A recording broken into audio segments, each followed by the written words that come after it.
김경래 최강 시사.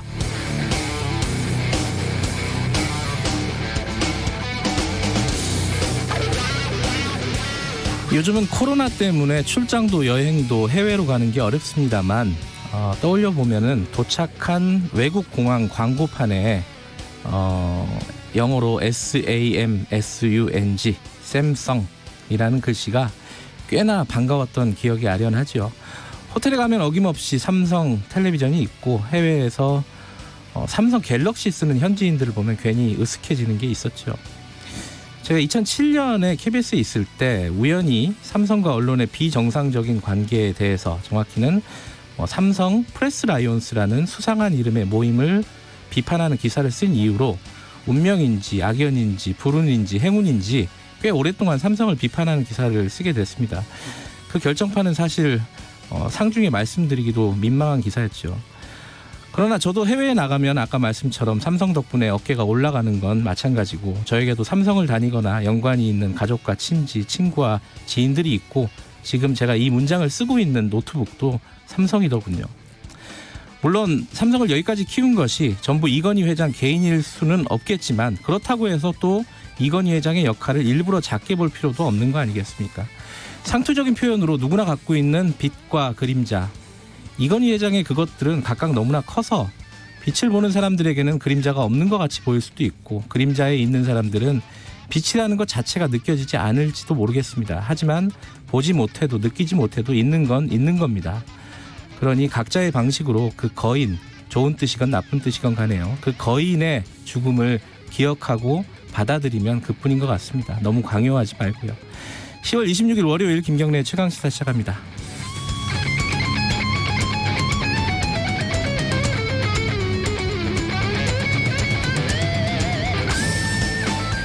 김경래의 최강시사는 유튜브 라이브 열려 있습니다. 실시간 방송 보실 수 있고요. 문자 기다립니다. 샵 9730, 짧은 건 50원, 긴 건 100원입니다. 스마트폰 콩 이용하셔도 좋고요. 삼성 이건희 회장의 별세, 이거는 앞으로 삼성에 어떤 영향을 줄지, 그리고 지금 이재용 부회장 같은 경우는 여러 가지 수사나 재판을 받고 있지 않습니까? 민주당 박용진 의원과 함께 짚어보고요. 2부에서는 김남국 의원, 이준석 전 최고위원과 함께하는 정치 사이다 마련돼 있습니다.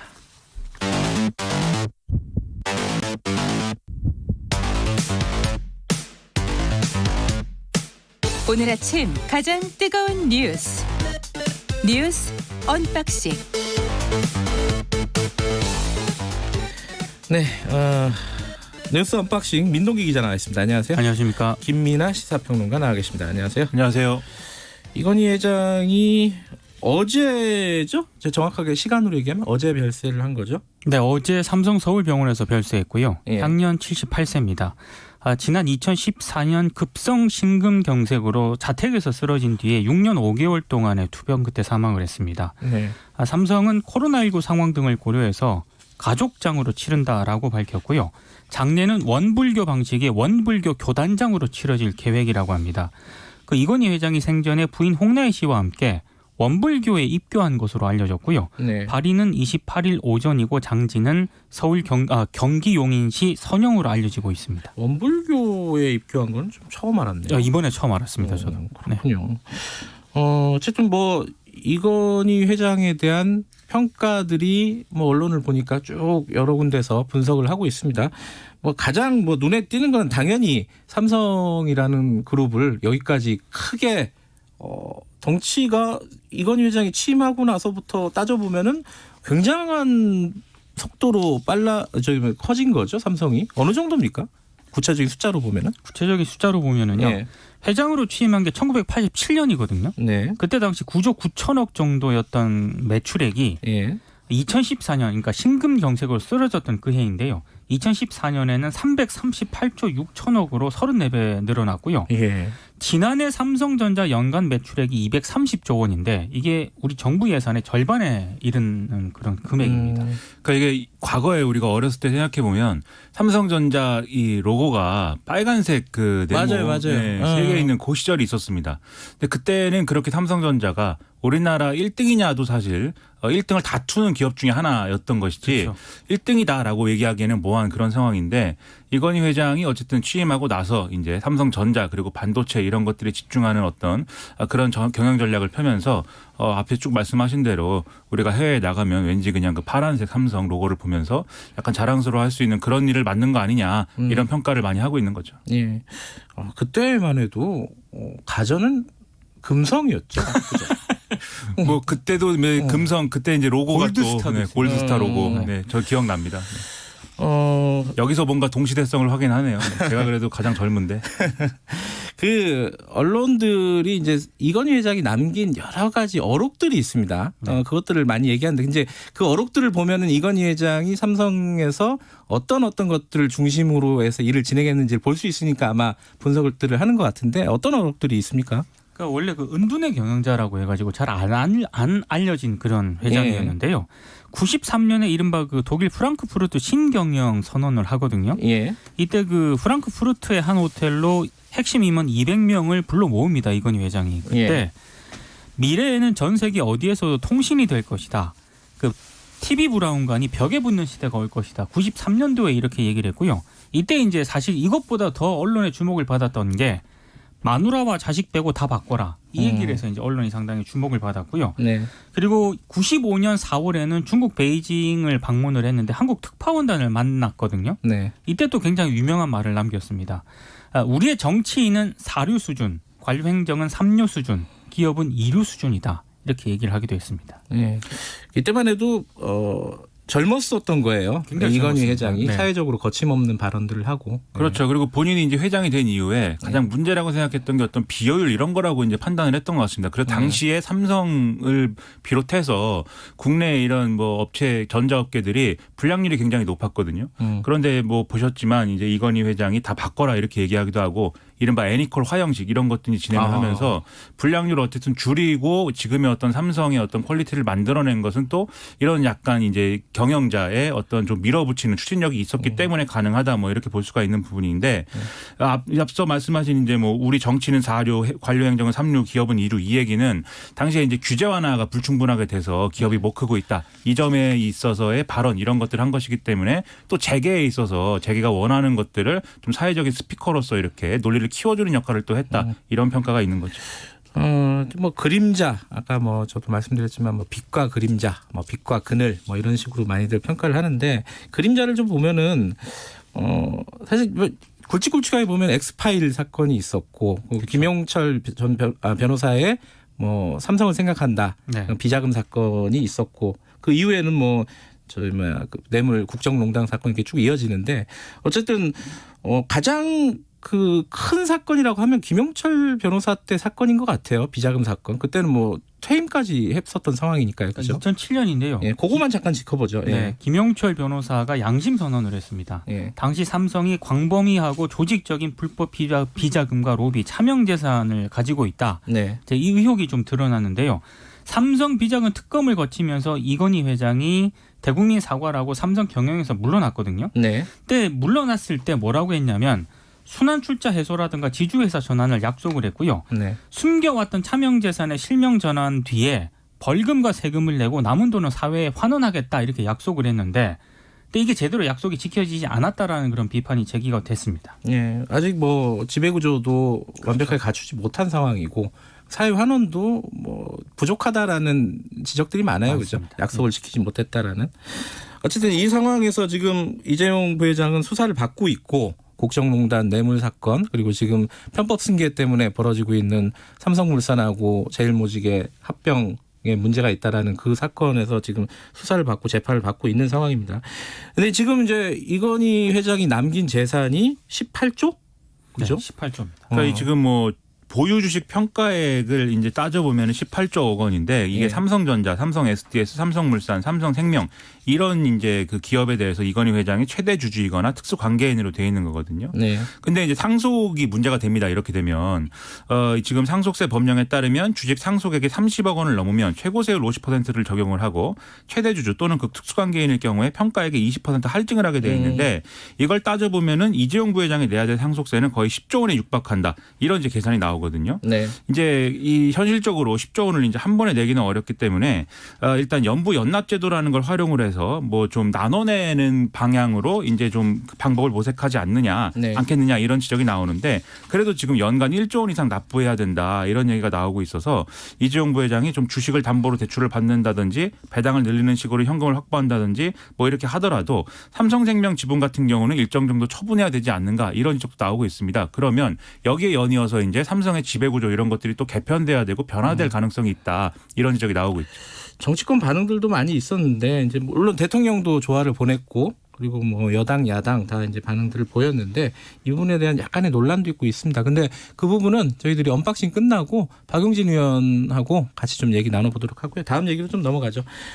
윤석열 검찰총장이 국정감사에 출석을 했었는데 거기에 대한 여진이 꽤 커요. 그 중에 이제 가장 큰 것 중에 하나가 정치하는 거 아니야? 뭐 그래갖고 다들 이제 나름대로 해석을 하고 있습니다. 이게 지금 어떤 얘기들이 나오고 있는 거예요? 일단 윤석열 검찰총장이 그 국정감사장에서 김도읍 국민의힘 의원이 정치할 생각이 있느냐 이렇게 물어보니까 퇴임 후에 우리 사회와 국민을 위해 어떻게 봉사할지 천천히 생각해 보겠다 이렇게 답을 했고 네. 거기에 대해서 거기에 정치도 포함되냐라고 하니까 그거는 뭐 지금 말씀드리기 어렵다라고 하면서 이거 뭔가 정치에 이제 정치를 하겠다고 공식화한 거 아니냐 이런 여지를 준 거 아니냐? 그렇죠. 네. 막 이제 확대되고 있는 상황이죠. 그래서 야당 입장에서는 지금 어쨌든 굉장히 인물난이었기 때문에 이걸 해소시켜 줄 수 있는 어떤 계기를 마련할 수 있지 않겠는가라는 점에서 일부 이제 좀 기대감을 갖는 이런 얘기들도 나오는 것 같습니다. 그래서 뭐 검찰 출신의 김웅 의원의 경우에는 뭐 글래디에이터를 보는 것 같았다. 뭐 이러면서 네. 엄청난 실력이다 이렇게 평가를 했고 장제원 의원의 경우에는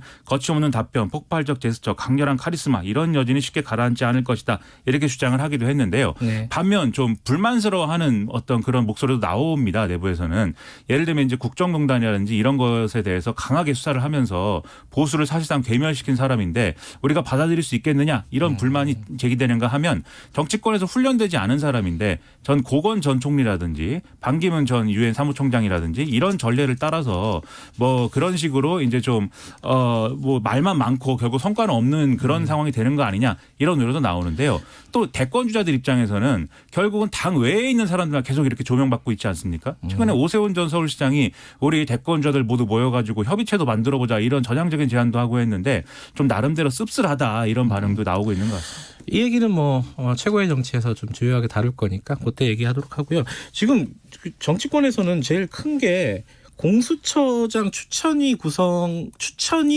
추천위원을 추천하는 이게 되게 어려운데 이게 야당이 지금 추천을 하겠다는 거잖아요, 그죠? 그러니까 더불어민주당이 오늘로 시한을 못 박았거든요. 예. 그래서 추천위원 선정을 마치라고 최후 통첩을 했는데 지금 국민의힘이 추천위원 2명을 내정을 했습니다. 그래서 예. 일단 가시화되고 있는 그런 양상인데요. 대검찰청 차장검사 출신인 임정혁 변호사하고요. 네. 대한법률구조공단 이사장을 지낸 이헌 변호사를 내정을 했다고 언론들이 보도를 했는데 두 분 모두 굉장히 보수적 성향이 강한 그런 인물입니다. 이게 누군가를 떠나서 일단 야당이 전략을 바꾼 거 아니냐. 지금까지는 이제 아예 협조 안 하는 걸로 하다가 지금 비토권을 가진 추천위원 2명을 넣어서 지금 법대로 진행을 하겠다는 거잖아요. 그러면 여당은 어떻게 되는 겁니까? 개정한다 막 이렇게 됐었잖아요. 그렇죠. 아무래도 지금 공수처법을 개정해서라도 우리가 이제 일방적으로 진행을 해서라도 공수처를 만들겠다 이렇게 주장을 해왔는데 네. 야당이 이렇게 좀 협조적인 태도로 보이는 듯한 이런 모습을 보이니까 네. 여당 입장에서는 법 개정하겠다라고 얘기하기는 좀 어려워졌죠. 다만 그걸로 끝나는 건 아니라 그래서 더불어민주당이 처음에는 늦었지만 다행이다 이렇게 평가했지만 곧이어 나온 반응이 이게 공수처장 후보 추천을 지연시키려는 전략 아니냐 이렇게도 주장을 하고 나선 겁니다. 왜냐하면 방금 말씀하신 임정혁 변호사, 이현 변호사 둘 다 이제 공수처에 대해서는 이제 부정적인 입장에 가까운 사람들이고 또 과거에 이제 보수적인 활동을 계속 해왔다는 점에서 결국 뭐 이 문제 아니냐 이렇게 지적을 하고 있는 거고 특히 이제 공수처 전 현행 법대로 하면 공수처장 후보 추천위원 7명 가운데 6명이 동의해야 공수처장 후보가 추천되지 않습니까? 네. 그런데 이 2명이 모든 후보에 대해서 계속해서 반대를 하면 결국 공수처장 후보는 추천을 못 한다는 점에서 그런 전략 아니냐. 이것도 그러면 성에 안 차면은 우리가 또 밀어붙일 수 있다. 법 개정을 해서 뭐 이런 논리로 가고 싶어하는 분위기도 있습니다. 그런데 그게 될 것이냐? 좀 지금은 좀 그러니까 약간 야당이 의문이 남죠. 법대로 하자고 들어오면은 여당으로서는 참 이게 개정하는 거는 좀 무리로 판단될 수도 있을 것 같은데. 그죠? 난감해하고 있습니다. 민주당이 실제로. 그래서 지금 대비책으로 별도로 이제 공수처법 개정도 진행을 해야 된다라는 의견도 나오고 있는데 이건 여론에 좀 달려 있는 문제이기 때문에 고민이 예. 많은 것 같습니다. 알겠습니다. 오늘은 여기까지 듣죠. 고맙습니다. 고맙습니다. 민동기 기자 그리고 김민아 시사평론가였습니다. 김경래 최강시사 듣고 계시고요. 지금 시각은 7시 35분입니다. 출근길 날씨 정보입니다. 평년 기온을 회복했지만 지금 서울은 8.1도, 광주 7.8도 등을 보이며 많이 쌀쌀하고요. 일부 내륙과 산지는 5도 아래로 떨어져 있습니다. 하지만 낮에는 서울 대전 20도, 대구 21도까지 올라 선선할 전망입니다. 오늘 전국이 대체로 맑겠지만 오전까지 짙은 안개가 끼는 곳이 많겠습니다. 현재 서울의 기온은 8.1도입니다. 날씨 정보 송소진입니다. 이어서 이 시각 교통 상황을 KBS 교통정보센터 공인혜 씨가 전해드립니다. 네, 이 시각 교통정보입니다. 출근 정체 빠르게 늘고 있는데요. 수도권 제1순환선 판교에서 일산 방향, 서원분기점 2, 3, 4차로에서는 승용차 추돌 사고도 처리 중입니다. 2차 사고에 주의하셔야겠고요. 소래터널부터 7km 여파받습니다. 이후 노오지 분기점부터 김포까지도 속도가 떨어지고요. 서울시내는 구리 쪽 강변북로 행주부터 동작까지 1시간, 올림픽대로 잠실 쪽은 같은 구간 1시간 15분 정도 예상됩니다. KBS 교통정보센터였습니다.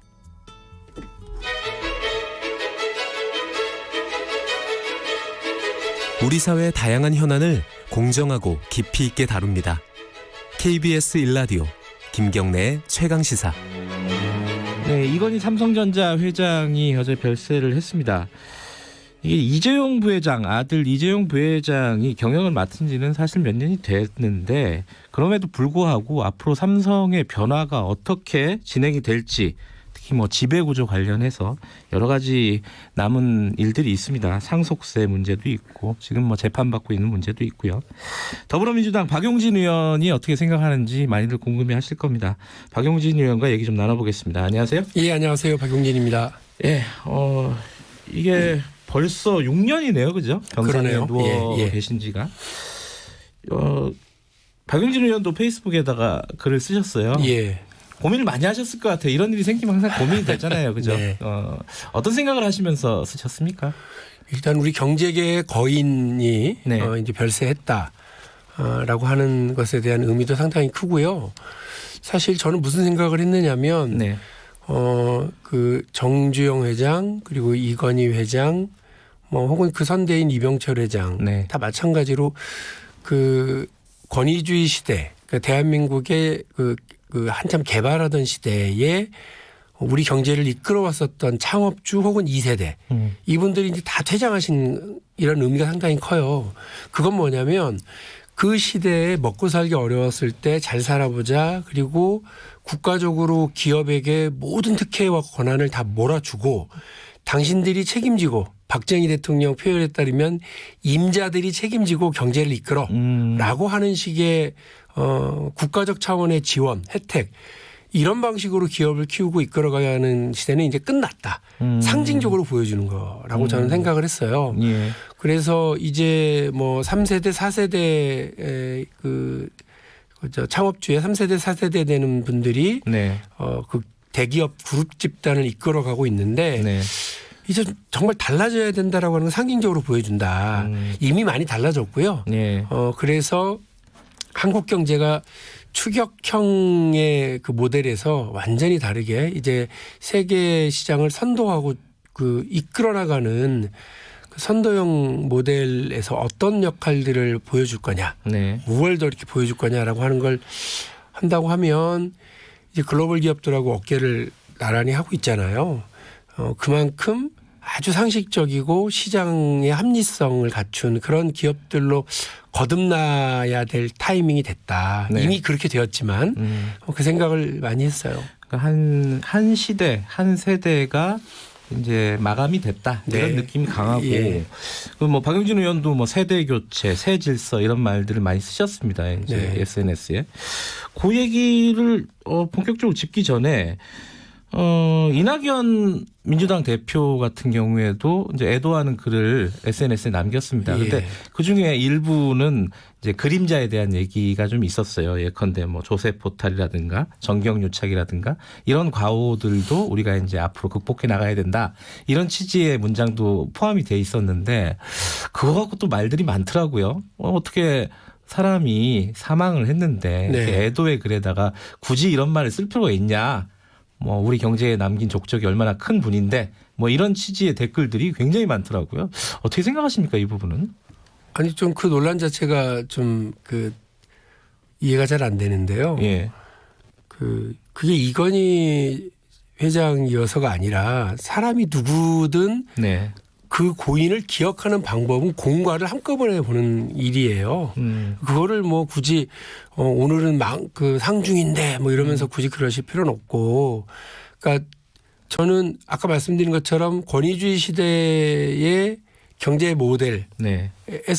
삼성이라고 하는 기업이 혹은 이건희라고 하는 경영인이 가지고 있었던 그 과감함과 혁신적 발상 네. 이런 것들이 오히려 그 그늘을 당연히 만들어요. 네. 그걸 동시에 기억해야지 어떻게 예쁜 것만 볼 수가 있어요. 그러니까 뭐 저는 그 이제 이건희 회장에 대한 뭐 예우, 고인에 대한 예우와 예의를 생각하면 뭐 그렇게 얘기할 수 있는데 그걸 또 뭐 이낙연 대표한테 너무 또 막 지나치게 이렇게 할 필요는 없다고 생각을 하고요. 모든 것은 공과가 있다. 빛과 그림자가 있고요. 네. 그것을 한꺼번에 봐주는 것이 입체적으로 보는 거지 예쁜 것만 보겠다고 하면 그게 되나요? 저는 뭐 그렇게 의미 있게 보지는 않고요. 네. 제일 세대 개척가 필요한 건 정치권이긴 한데 네. 아까 제가 말씀드린 것처럼 경제 질서의 새로운 순환, 네. 새 순환이 이제 시작이 되는 타이밍이 되겠구나. 그런 의미에서 과거에 잘못된 것들은 덜어내고자 하는 기억을 하는 건 좀 의미 있다고 봅니다. 근데 지금 이제 앞으로 삼성그룹 뭐 그리고 특히 이제 이재용 부회장이 풀어야 될 숙제들이 몇 가지가 있는데 예. 가장 이제 현실적으로 딱 닥치는 일이 상속세 문제예요. 예. 뭐 일부 보도에 따르면 이건희 회장이 남긴 주식이 한 18조 정도 되는데 그중에 뭐 절반 이상이 세금으로 나갈 것 같다. 계산을 해보면은 네, 예. 단순 계산이지만은 이 상속세 문제를 어떻게 처리할 것인지 지금까지 뭐 관행으로 보면 이걸 안 내려고 그렇게 막 가진 뭐 편법과 꼼수 등을 동원했던 게 지금 우리나라 재벌의 역사지 않습니까? 예. 어떻게 진행이 될 것 같습니까? 이 상속세 문제는? 너무 지켜보는 사람이 많아서 더 이상 꼼수 편법 이런 거 안 될 거고요. 그리고 아까 말씀드린 것처럼 있는 법은 다 지켜야 되는 거죠. 그것이 제가 아까 말씀드렸던 새로운 경제 질서, 새 순환의 시작이다라고 생각을 하고요. 뭐 그야말로 대한민국 국민들 껌 한 통을 사더라도 세금 다 붙어 있는 거고 이거 반드시 회피하지 않고 뭔가 역할을 해야 될 네. 자기 책임을 다해야 될 정당한 세금을 내야 될 타이밍이 됐다고 보고요. 이것도 다 전문가들이 그냥 하는 얘기니까 저도 네. 사실은 뭐 세금 관련해서는 전문가가 아니니까 네네. 뭐 보면 삼성 바이오로직스 이제 그러니까 지금 제가 말씀드리는 거는 그 지배력에 대한 얘기인데요. 예. 지배력을 유지하면서 세금을 내야 되기 때문에 지배력을 유지하는 하나의 방법이 삼성 바이오로직스의 삼성물산이 가지고 있는 주식과 네. 삼성생명이 가지고 있는 전자주식을 어떻게든 맞바꾸는 방법이 있을 거다. 여기 하나가 있고 물어보신 거는 이제 관심사인데 세금 문제에 네. 대해서는 글쎄 모르겠어요. 그 10조에 가까운 세금을 그 부인과 새 남매가 이제 그 나눠서 내야 되는 상황인데 주식 담보 대출을 받아서 낼 거라는 얘기도 있고 5년 동안 뭐 낸다는 얘기도 예. 있고 그런데요.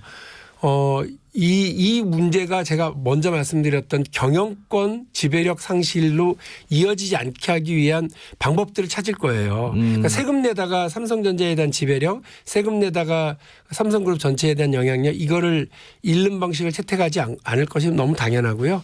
그러기 위해서 다양한 방법들을 고민을 하고 동원을 하겠지만 네. 저는 저는 뭐 그 세금 앞에 장사 없다.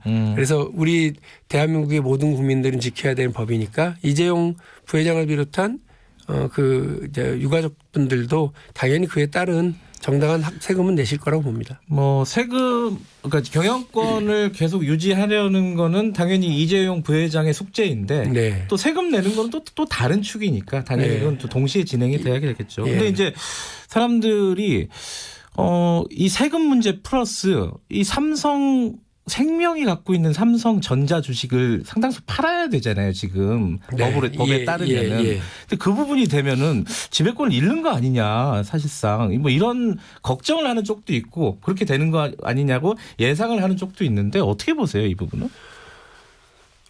원래 법이 있어요. 지금 이미 보험업법에 네. 그 보험업을 운영하는 자가 그 계열사에 주식을 3% 이상 갖지 못하도록 네. 이게 되어 있습니다. 투자를 그렇게 못하도록 되어 있는데 이미 삼성은 그걸 훌쩍 넘어서 있는 거거든요. 26조 이상을 처분해야 된다는 거 아니겠습니까? 예. 지금까지 이거를 그냥 유지토록 해주었던 것 자체가 특혜예요. 이 정리를 해야 됩니다. 그럼 이제 앞으로 삼성이 계속 이렇게 하겠다. 우리는 이미 이렇게 위반했으니까 앞으로 계속 위반하도록 봐주라. 그러면 다른 보험업자들 또 다른 기업들도 똑같이 하겠다고 그러면 그거 어쩌겠습니까? 네. 경제 질서가 더 엉망이 되는 거죠. 네. 그래서 이거는 처리를 해야 되고요. 제가 낸 법안 때문에 처리해야 되는 이유도 있지만 IFRS라고 하는 국제 회계 기준 질서도 이렇게 하면 안 된다라고 하는 걸 분명히 하고 이걸 우리가 도입하기로 되어 있어요. 네. 그리고 최근에 문재인 정부가 추진하고 있는 금융그룹 감독법에서도 이거는 반드시 정리하도록 되어 있습니다. 그러니까 삼각 파도가 오고 있기 때문에 저는 삼성으로서는 이거 문제는 정리를 해야 되는 것이 맞다 이렇게 생각을 하는데 지배력을 잃는다라고 하는 얘기는요 다른 네. 게 아니라 그냥 이재용 부회장의 개인의 문제고요. 삼성생명이라고 하는 보험업자가 법을 위반하고 있는 요 사실을 해소해야 되는 측면이 하나가 있고 이거를 매각한다고 해서 삼성생명한테 나쁜 것도 없고 삼성전자에게 나쁜 것도 없어요. 저는 이재용 부회장과 삼성이라고 하는 기업 그럼 분리해서 봐야 된다. 박용진은 삼성 지킴이지 삼성 저격수가 아니다. 개인에게는 조금 불편한 일이 벌어질 수는 있어요. 네. 그러나 그것이 삼성전자라고 하는 국민적 기업이 계속 그 역할을 하는 거하고는 전혀 무관한 문제이기 때문에 요거를 엉켜서 보기 시작하면 안 된다. 예. 이재용 부회장의 지배력 유지와 법을 지키는 거는 좀 분리해서 생각을 하는 것이 그렇습니다. 좀 생각을 정리하는데 도움이 될 것 같다. 예. 이렇다는 건데 그리고 또 이재용 부회장은 이런 상속 문제뿐만 아니라 지금 법적으로 지금 재판받고 있는 것도 있고 수사받는 것도 있잖아요. 예. 이 부분은 어떻게 좀 사실 이거는 이건희 회장과는 별개로 진행됐던 일이잖아요. 그렇습니다. 그럼에도 불구하고 지금 앞으로 이런 재판이라든가 수사는 어떤 식으로 좀 진행이 될까 예상을 하신다면 어떻습니까? 정말로 제가 전제를 해서 말씀을 드리는데 예. 그 이재용 부회장과 삼성이라고 하는 기업은 완전 별개다. 이건 네. 개인이고 이건 법인의 문제고요. 네. 삼성 기업은 대부분이 상장 기업이기 때문에 국민 기업들이에요. 그렇죠. 국민적 투자를 하고 있는 기업인데요. 근데 자꾸 자기의 영향력을 확대하고 이렇게 하기 위해서 온갖 편법과 꼼수가 이게 쭉 이어져 왔고 1996년에 있었던 에버랜드 전환 사채 사건이 여기까지 이어져 오고 있다고 하는 걸 생각해 보면 참 대단한 중후장대 대단한 히스토리죠. 예. 이제는 그렇게 하면 안 된다라고 분명히 말씀드리고요. 네. 앞서서 뇌물 사건, 네. 박근혜 최순실에게 뇌물을 준 사건은 이제 거의 마무리입니다. 대법원까지 갔다가 왔고요. 대법원에서도 이건 유죄입니다. 그러니까 형량 잘 정하세요. 이렇게 내려왔고요. 근데 이거를 막 봐주려고 그런다. 준법감시위원회라고 하는 걸 만들면 형량을 감안해 주겠다라고 하는 재판부 때문에 난리가 지금 한번 났었던 그 재판이 네. 거의 마무리입니다. 아마 이거는 이제 오늘 시작이죠? 예. 네. 이제 그 기피 신청, 파기환송심이 진행이 되다가 기피 신청이 있어가지고요. 도저히 박용수 특검이 볼 때는 아니 저런 재판부를 어떻게 재판을 해? 이렇게 해서 기피 신청을 냈다가 그게 기각이 돼서 다시 시작을 네. 하는 거고요. 이제 거의 마무리라고 보시면 됩니다. 이제 네. 그러나 최근에 이제 기소가 된 삼성물산과 제일모직의 불법 합병 검찰 표현에 따르면 불법 합병에 대한 재판은 이제 시작입니다. 네. 개인으로서는 고달프겠지만 네. 누가 이렇게 하랍니까? 이렇게 안 하고도 할 수 있는 방법들이 있었고요. 네. 또 무리하지 않고 제가 여기서 처음 말씀드리는데 사회적 합의를 만들어내는 과정이 필요했다고 저는 봐요. 그러니까 제가 아까 이게 무슨 말씀이냐면 이렇게 불법 꼼수 편법으로 하지 않고 어쨌든 국민적 이해를 구하고 그 사회적 합의를 만들어내는 게 되게 중요한데 네. 스웨덴이라고 하는 나라는 우리나라보다 더 큰 그 더 심각한 대기업 재벌 편중된 경제거든요. 네. 그리고 거기를 이끌고 있는 회사가 발렌베리라고 네. 하는 그룹이에요. 이 그룹도 사회적 합의에 서서 지금 저렇게 하고 있거든요. 그런데 국민들에게 박수 받고 칭찬받으면서 해요. 제가 낸 삼성생명법도요. 네. 그 당장 그 26조를 빨리 해치워라. 빨리 매각해라. 이게 아니고 5년 동안 이거를 분할 매각하도록 하고 시간이 더 필요해? 플러스 2년. 7년 동안 하도록 해주고 있는 법이거든요. 그러니까 정치권도 무지막지하게 이 문제를 해결하라고 그냥 원리 원칙적으로만 하지는 않으니까 네. 앞으로도 그렇습니다. 그러니까 우리 경제의 새로운 선순환의 시작은 국민적 합의, 사회적 합의 이것을 가지고서 어려움을 같이 넘어야지 자기들만 특권 특혜를 기반으로 해서 자기들만 그 법 외적 존재로 있겠다라고 하는 이런 인식에서 더 이상 재벌 총수들이 설 자리는 없다. 이거 분명히 말씀드리고 싶어요.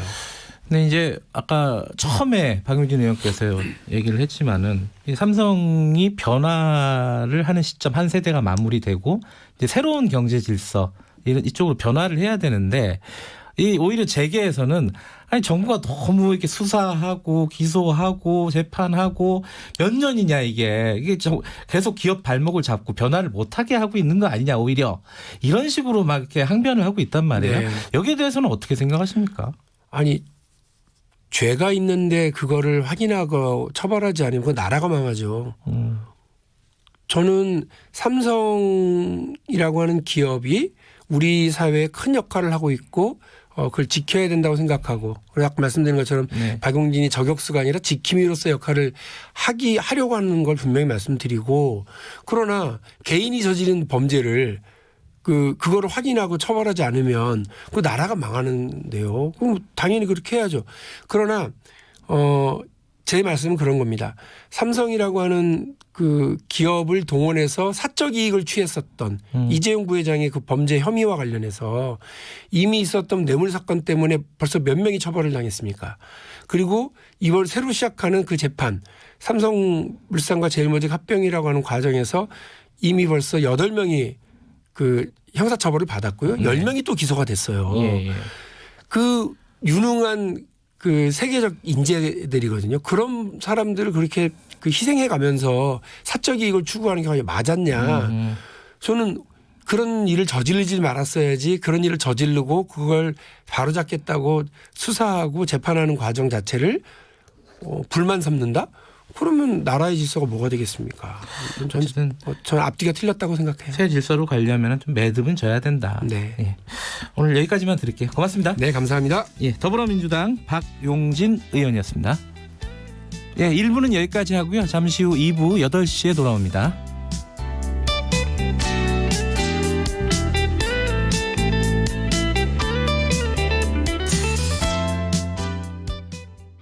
코로나19로 가게가 어렵다면 저소득층 대상 위기가구 긴급생계지원금 신청하세요. 소득이 줄어든 근로자, 영업이 어려워진 자영업자, 실업급여가 종료된 구직자 모두 신청 대상입니다. 10월 30일까지 접수하세요. 복지로 홈페이지나 읍면동 주민센터에서 가능합니다. 자세한 사항은 129 보건복지상담센터나 읍면동 주민센터에 문의하세요. 코로나19 대한민국 정부가 함께 극복하겠습니다. 이 캠페인은 보건복지부와 함께합니다. 늘 하던 출근을 못하고 자주 가던 여행을 못 가고 함께 밥을 먹지 못하는 낯선 일상을 겪으면서 우리는 깨달았습니다. 당연함이라는 건 세상에 없다는 것을. 건강한 몸도 당연하게 주어지지 않습니다. 그렇기에 어려운 시기일수록 꾸준히 운동하는 건강한 습관이 필요합니다. 스포츠 7330 일주일에 3번 하루 30분 가벼운 맨손 체조부터 시작해보는 건 어떨까요? 거리두기 생활 속 운동으로 건강을 지키는 당신이 대한민국 국가대표입니다. 이 캠페인은 문화체육관광부와 대한체육회가 함께합니다. 과민성 방광, 제 얘기라고는 생각도 못했죠. 창피하기도 하고 자주 화장실을 들락거리고 소변을 참지 못했는데 치료가 가능한 줄도 모르고 그냥 지나칠 뻔했지 뭐예요. 과민성 방광은 우리나라 40대 이상 5명 중 1명이 겪고 있는 질환입니다. 방치할 경우 우울증, 업무 효율 저하 등 삶의 질이 낮아질 수 있습니다. 평소보다 화장실을 자주 가고 참지 못해 소변이 새어나오고 소변 때문에 밤잠을 설친다면 전문의와 꼭 상담해보세요. 조기 진단 및 치료로 일상을 되찾을 수 있습니다. 과민성 방광, 충분히 여러분의 이야기일 수 있습니다. 말 같은 말. 안녕하세요. 강원국입니다. 이런 말이 있습니다. 충고를 잘하려면 위대한 사람이 되어야 한다. 그러나 그 충고를 받아들이려면 더 위대한 사람이 되어야 한다. 충고를 받아들이는 게 그만큼 어렵다는 뜻이겠지요. 하지만 그럼에도 불구하고 충고와 조언은 필요하다고 생각합니다. 다만 충고와 조언이란 말이 전문가가 비전문가에게 혹은 높은 사람이 낮은 사람에게 하는 말처럼 들린다면 제안과 건의로 바꿔 말하면 어떨까요? 아하. 초등학교 시절 학급회의 말미에 건의하는 시간이 있었습니다. 직장 생활할 때도 제안 제도 같은 것이 있었고요. 충고와 조언에 비해 제안과 건의는 겸손합니다. 친구나 가족에게 하는 충고 조언도 제안이나 건의처럼 하자는 것입니다. 제가 학교 다닐 적에 그리고 직장 생활할 때 건의나 제안은 이렇게 했던 것 같습니다. 첫째, 한 번에 하나씩만 했습니다. 아무리 좋은 뜻으로 하는 것일지라도 한꺼번에 쏟아부으면 효과는 없고 반감만 커지겠지요. 이건 개인적인 관계에서도 마찬가지일 겁니다. 둘째, 제안이나 건의를 하기 전에 지금까지 해온 것에 대한 평가를 먼저 했습니다. 그것이 긍정적이건 부정적이건 말이죠. 대부분은 부정적이지만 긍정적인 면을 더 발전시켜보자는 제안도 많았습니다. 그런 제안이 더 많은 동의를 얻기도 했고요. 셋째, 제안이나 건의가 받아들여질 만한 상황인가? 이걸 봤습니다. 학교나 직장에서 그것을 수용할 수 있고 실행할 가능성이 있느냐 하는 것이죠. 되지도 않을 제안이나 건의를 하는 것은 무의미하니까요. 오늘 드린 말씀도 충고나 조언이 아닙니다. 저의 간곡한 제안이고 건의입니다. 강원국의 말 같은 말이었습니다.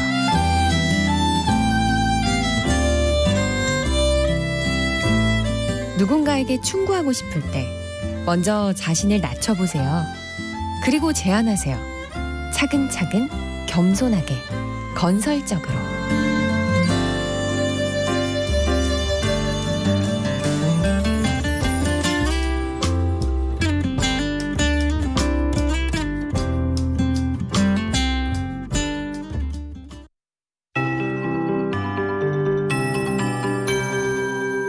KBS 58분 날씨. 계절 시계가 제자리를 찾아가면서 오늘은 일교차가 큰 예년 이맘때 늦가을 기온을 보이겠습니다. 지금은 일부 내륙과 산지의 기온이 5도 아래로 떨어져 있고 서울은 8.2도, 전주 7.9도 등을 보이며 많이 쌀쌀한데요. 낮에는 지금보다 10도 이상 크게 올라서 제주가 19도, 서울, 대전 20도, 광주, 대구 21도 등으로 대부분 20도 안팎을 보이며 선선해 활동하기에 좋겠습니다. 오늘 전국이 대체로 맑겠습니다. 다만 지금 곳곳에 안개가 짙게 껴있고 특히 충청 이남 내륙 지역은 가시거리가 200m 이하로 짧은 곳이 많아 주의를 하셔야겠습니다. 안개는 기온이 오르면서 차츰 사라지겠는데 오전까지 영향을 주는 곳이 많겠습니다. 지금 공기는 깨끗한 상태입니다. 하지만 오후부터는 먼지 농도가 차츰 높아지면서 밤부터 내일 사이 중부지방을 중심으로 나쁨 단계까지 오르는 곳이 많겠습니다. 이번 한 주 맑은 날씨가 이어지면서 대기는 점점 더 건조해지겠습니다. 강원 영동에는 지금 건조주의보도 발효 중이어서 불조심하셔야겠습니다. 모레 수요일까지는 평년 기온을 보이다가 목요일과 금요일 아침 다시 서울의 기온이 5도까지 떨어지는 등 추위가 한 번 더 찾아올 것으로 예상됩니다. 현재 서울의 기온은 8.2도, 습도는 91%입니다. 송소진입니다.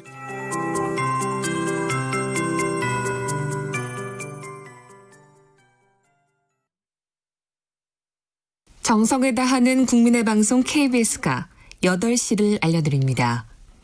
AM 711kHz, FM 97.3MHz, KBS 1라디오입니다.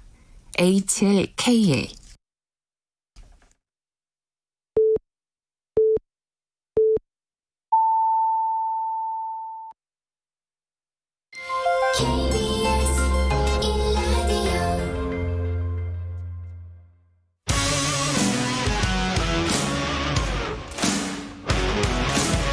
뉴스타파 기자 김경래 최강 시사.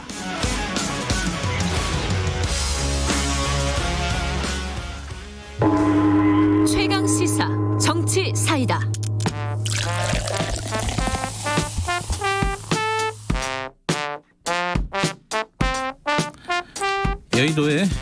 여의도 정치에 젊은 피가 떴다.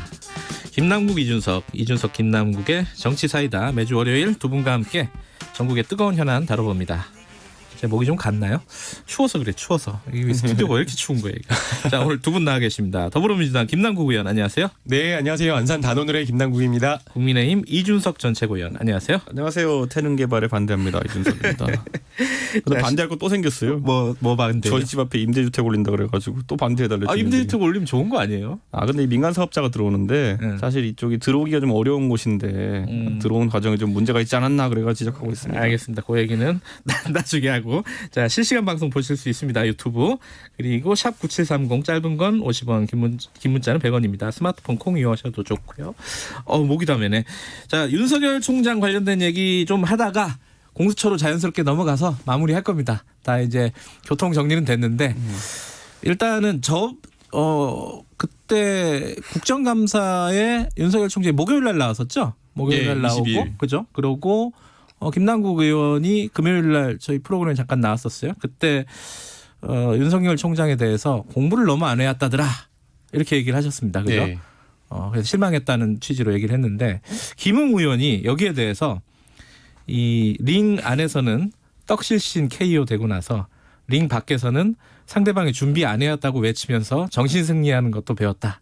뭐 이런 사실상 김남국 의원을 얘기한 것 같아요. 저 저격당한 건가요? 저격당한 거죠. 네.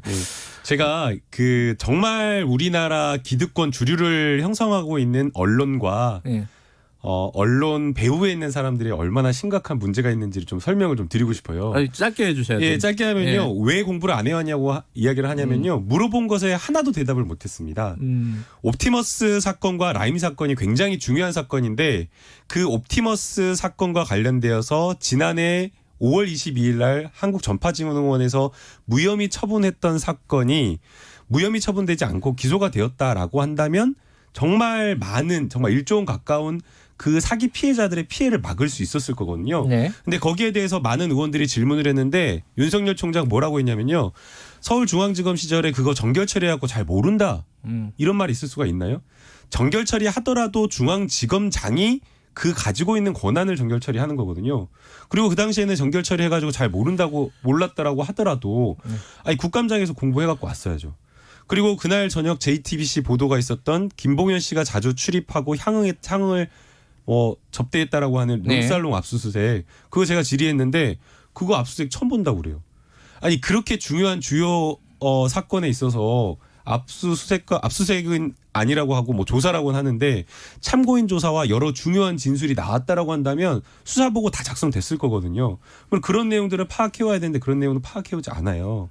이게 얼마나 국감을 그냥 형식적으로 나온 것인지, 그러고 그냥 나와가지고 정치적인 발언만 하고 간 겁니다. 네.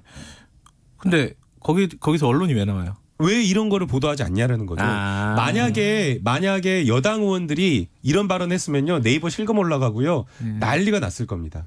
심지어는 뭐라고 윤석열 총장 발언했는지 알아요? 3개월 뒤에 그냥 뭐 기소됐으니까 괜찮은 거 아니냐 이런 취지로 발언을 해요. 근데 그 3개월 사이에 8,400억 가까운 피해가 발생을 했어요. 이것도 파악하지 않고 나온 겁니다. 알겠습니다. 자, 이준석 의원께 의원이라 그랬네. 고맙죠.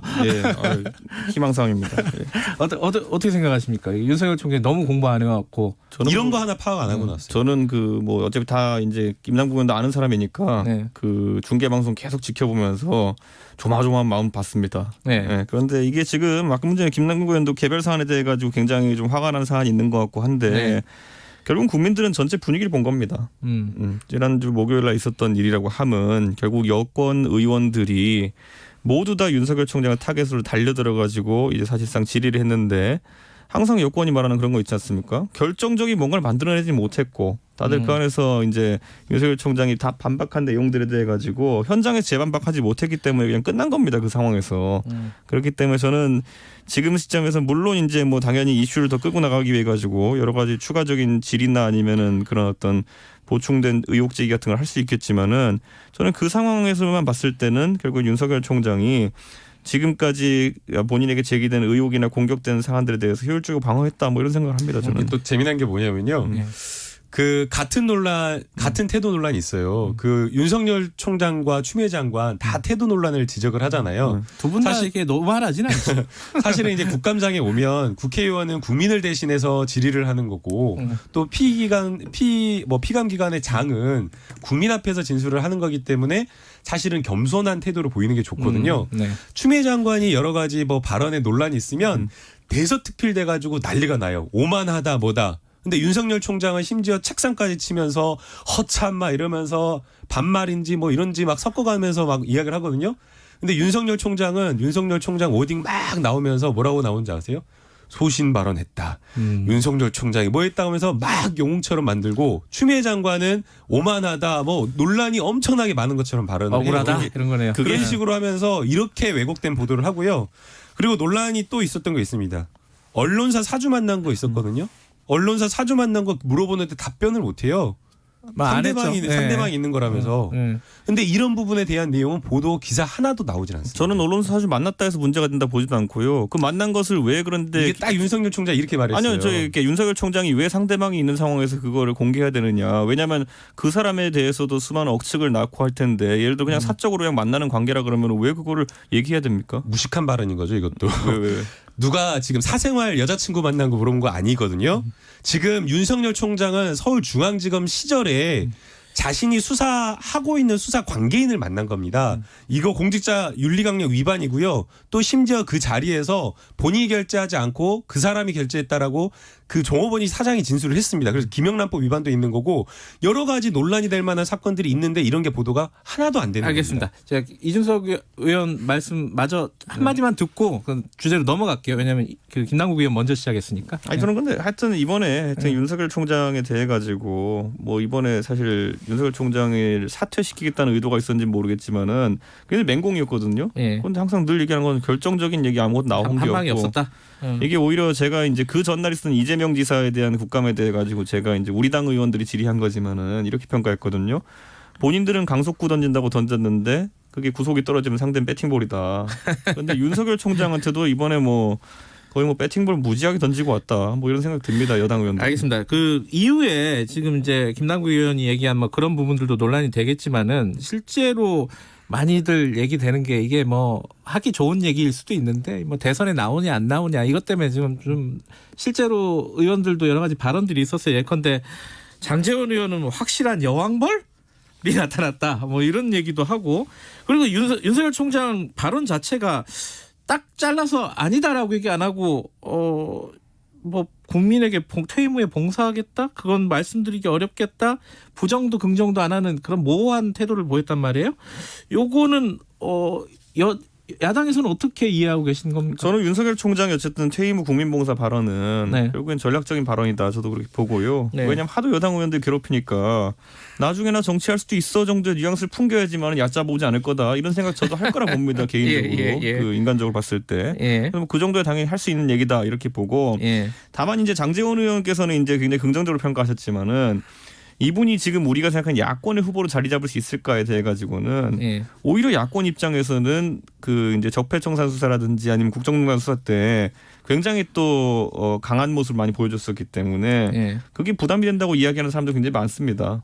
그 은원 관계가 있는 사람들이 있기 때문에 저는 그래서 이분의 움직임이라는 거는 오히려 저희 야권 제1야당인 이제 국민의힘과 엮어서 생각하기보다는 최근에 새롭게 태동하는 어떤 모습들, 예를 들어 뭐 금태섭 의원이라든지 아니면 그 외에 뭐 진중권 교수, 뭐 서민 교수, 뭐 이런 분들이 움직이는 방향성과 결이 좀 비슷하지 않을까. 근데 저는 결국에는 그런 움직임들도 결국에는 문재인 정부에 대한 어쨌든 비토 의식에 의해서 형성된 어떤 그룹이기 때문에 전략적으로 저희 이제 제1야당과 충분히 뭐 나중에 가서 연대나 아니면 협력이 가능한 상대가 아닐까. 저는 이 정도로 생각하고 있습니다. 네, 김남국 의원 여당 쪽에서는 어떻게 보셨어요? 뭐 이제 저는 그렇게 생각합니다. 적절하지 않은 매우 부적절한 발언이었다. 부적절하다? 이미 윤석열 총장은 지금 그 국감장 발언뿐만 아니라 과거의 여러 어떤 수사라든가 발언을 통해서 정치적 해석과 논란을 야기시키는 그런 발언들을 많이 했거든요.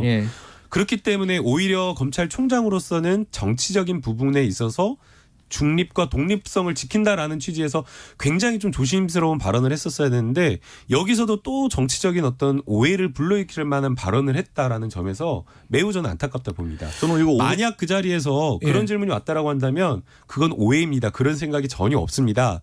이미 예전에 여론조사일 때도 여론조사 빼달라고 그렇게 단호히 이야기한 적이 있다라고 하면서 정치와 관련된 것을 확실하게 좀 선을 긋는 모습을 보였어야 됐는데 이번에도 오히려 좀 논란을 좀 본인이 스스로 좀 자초하지 않았나 생각이 아니 저는 오해할 내용이 어디 있는지 잘 모르겠는데 저는 자꾸 이렇게 자꾸 나 괴롭히면 나중에 정치할 수 있다 이렇게 받아들이는데요. 왜냐하면 정치의 명분이란 게 항상 중요하거든요.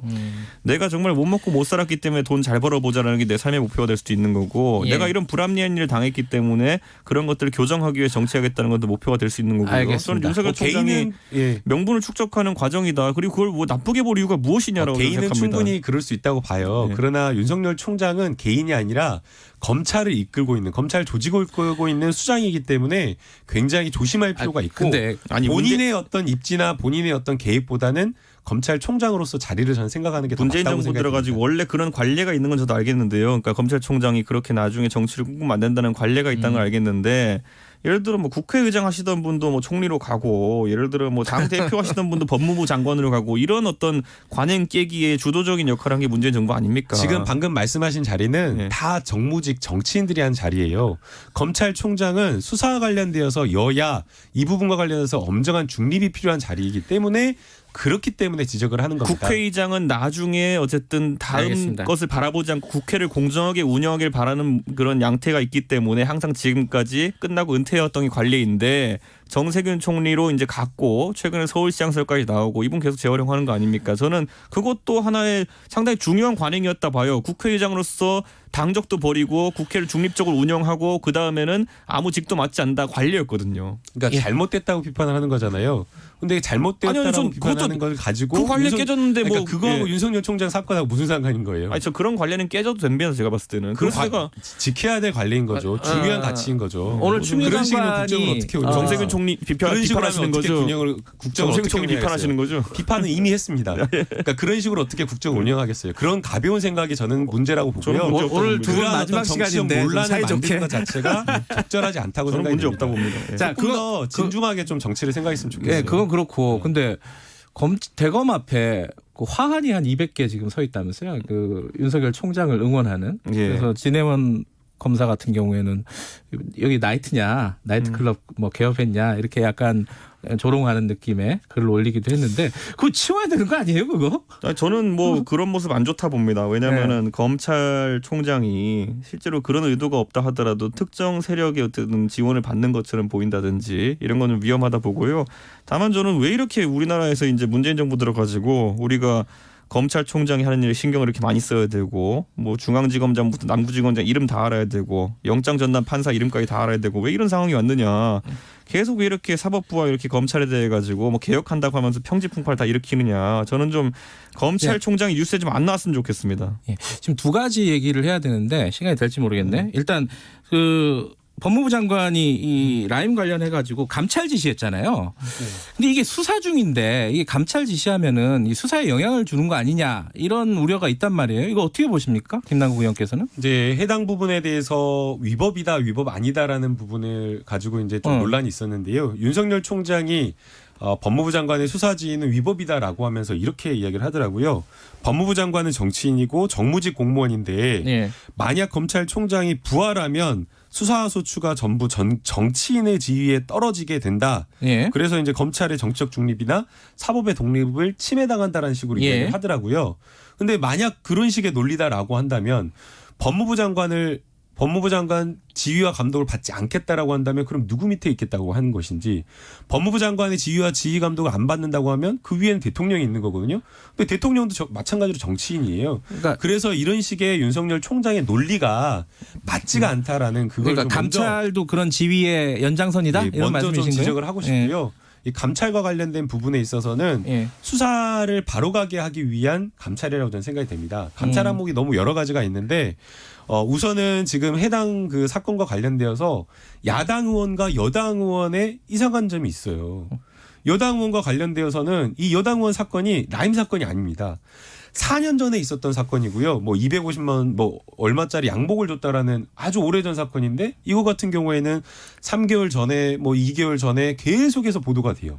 근데 야당 의원 사건과 같은 경우에는 보고를 했고 수사를 하고 있다라고 하는데 중간에 보고 라인을 다 건너뛰었어요. 법무부한테도 보고 안 하고 시간 관계상 여기까지 반부패 듣고 부장도 모르고. 이준석 의원. 그러니까 우리나라 지금 공무원들이 원래 상명하복의 의무가 있다 그러잖아요. 그런데 그 안에서 최근에 민주당이 이제 국정농단 겪으면서 뭘 하겠다 했냐면은 영혼 없는 공무원 방지법이라는 걸 만들겠다 그랬어요. 그래서 이 기동민 의원님이 대표 발의했는데 상관이 부당한 명령을 했을 때는 그 이제 부하 직원이라고 보통 이야기하죠. 그렇게 거부할 수 있는 권한을 만들겠다고 했던 게 민주당이고 한 40명 정도가 공동 발의했거든요. 근데 그게 이런 거예요. 그러니까 결국에는 추미애 장관의 어떤 지시나 어떤 명령에 있어가지고 만약에 이제 이것이 조직 체계를 흔들고 그리고 관리에 맞지 않는다 보면 거부할 수 있는 것이고, 이건 비슷하게 적용해보면 예를 들어 상명하복만을 강조할 것 같으면은 예를 들어 군령권이 있는 참모총장이 아니야 군령권이 있는 합참의장이 예를 들어 군인들한테 야 청와대로 진격하자 그러면 다 따라야 됩니까?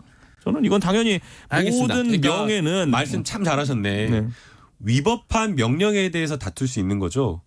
추미애 장관이 명령이 위법한 게 뭐가 있는 거죠? 윤석열 총장 본인이 위법하다고 생각한다고 했잖아요. 그러니까 생각한다라고 하면 그거 가지고 다퉈야죠. 잠깐만요. 대개의 검찰총장은 지금 시간상 이 얘기 넘어갈게요.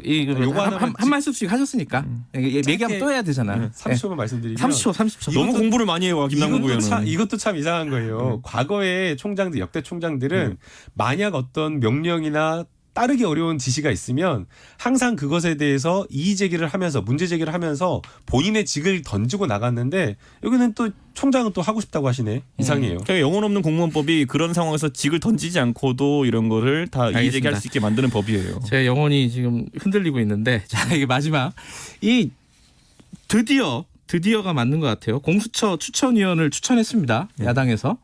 근데 이렇게 되면 여당에서 지금 법 개정한다는 거는 이제 안 하게 되는 겁니까?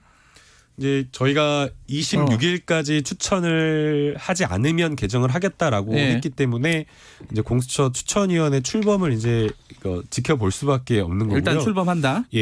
그러나 이제 걱정되는 것은 야당에서 추천한 추천위원들이 과거에도 보면 세월호 특조위 방해 활동을 했다라는 그런 의혹을 받고 있는 분이거든요. 그리고 또 한 분은 또 공안부장 출신 안전공안 전문가이기 때문에 과연 추천이 잘 될 것이냐 그런 부분에 걱정이 있는 거고요. 오히려 비토권을 적극적으로 행사하기 위한 그러한 어떤 지연 작전의 일환으로 생각되기 때문에 그런 부분 좀 우려스럽습니다. 그렇게들 생각하는 사람이 있어요. 좋든 싫든 간에 비토권을 활용해갖고 지연시킬 것이다. 어떻게 생각하십니까? 저는 당연히 뭐 민주당이 항상 이럴 때는 법대로 하자 이런 얘기 안 해요.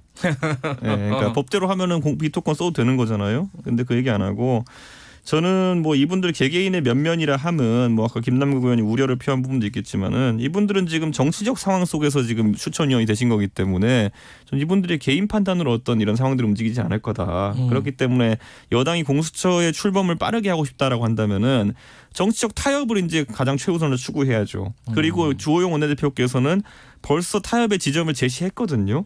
예를 들어 이 라임 옵티머스 건에 대한 특검으로 가고 그다음에 이 뭐 공수처 가지고 뭐 검사 비위를 하든지 아니면 특임 검사를 통해 검사 비위를 하든지 그렇게 별리해 가지고 가면은 충분히 합의할 수 있는 거 아니냐. 지금 이 방송 청취하고 있는 대한민국 국민들은 아니 라임 옵티머스 건에 대해 가지고 특검을 가면 안 된다는 민주당의 논리는 뭔지를 정확히 모릅니다 지금. 그 얘기 김남국 의원 얘기 잠깐 듣고 마무리하죠. 예. 예, 수사 중인 사건이고요. 만약 이 라임 옵티머스 사건을 특검으로 가버리게 되면 특검법 합의하는 데도 상당한 시간이 소요되고 또 특검 이후에 특검을 누구로 할 것이냐 그다음에 특검이 뽑힌 다음에 특검보로 임명하는 과정에 수개월이 소요가 됩니다. 그렇기 때문에 지금 조속하게 수사를 해야 된다라는 국민적 여론을 받들지 못하기 알겠습니다. 때문에 특검은 좀 무리가 있다는 오늘 여기까지 하고요. 자, 청취자분들은 두 분 말씀하시는 건 다 이해를 하셨을 것 같고 자, 김남국 의원 오늘 마지막 시간이잖아요.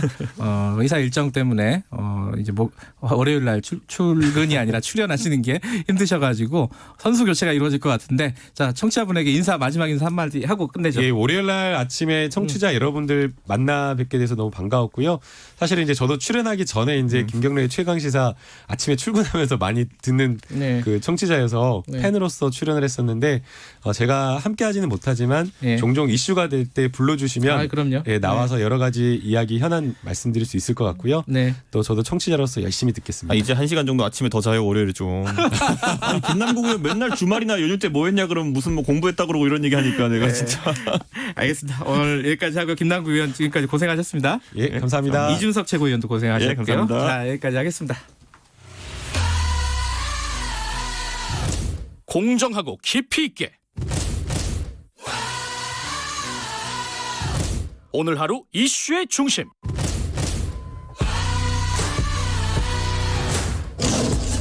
김경래의 최강 시사.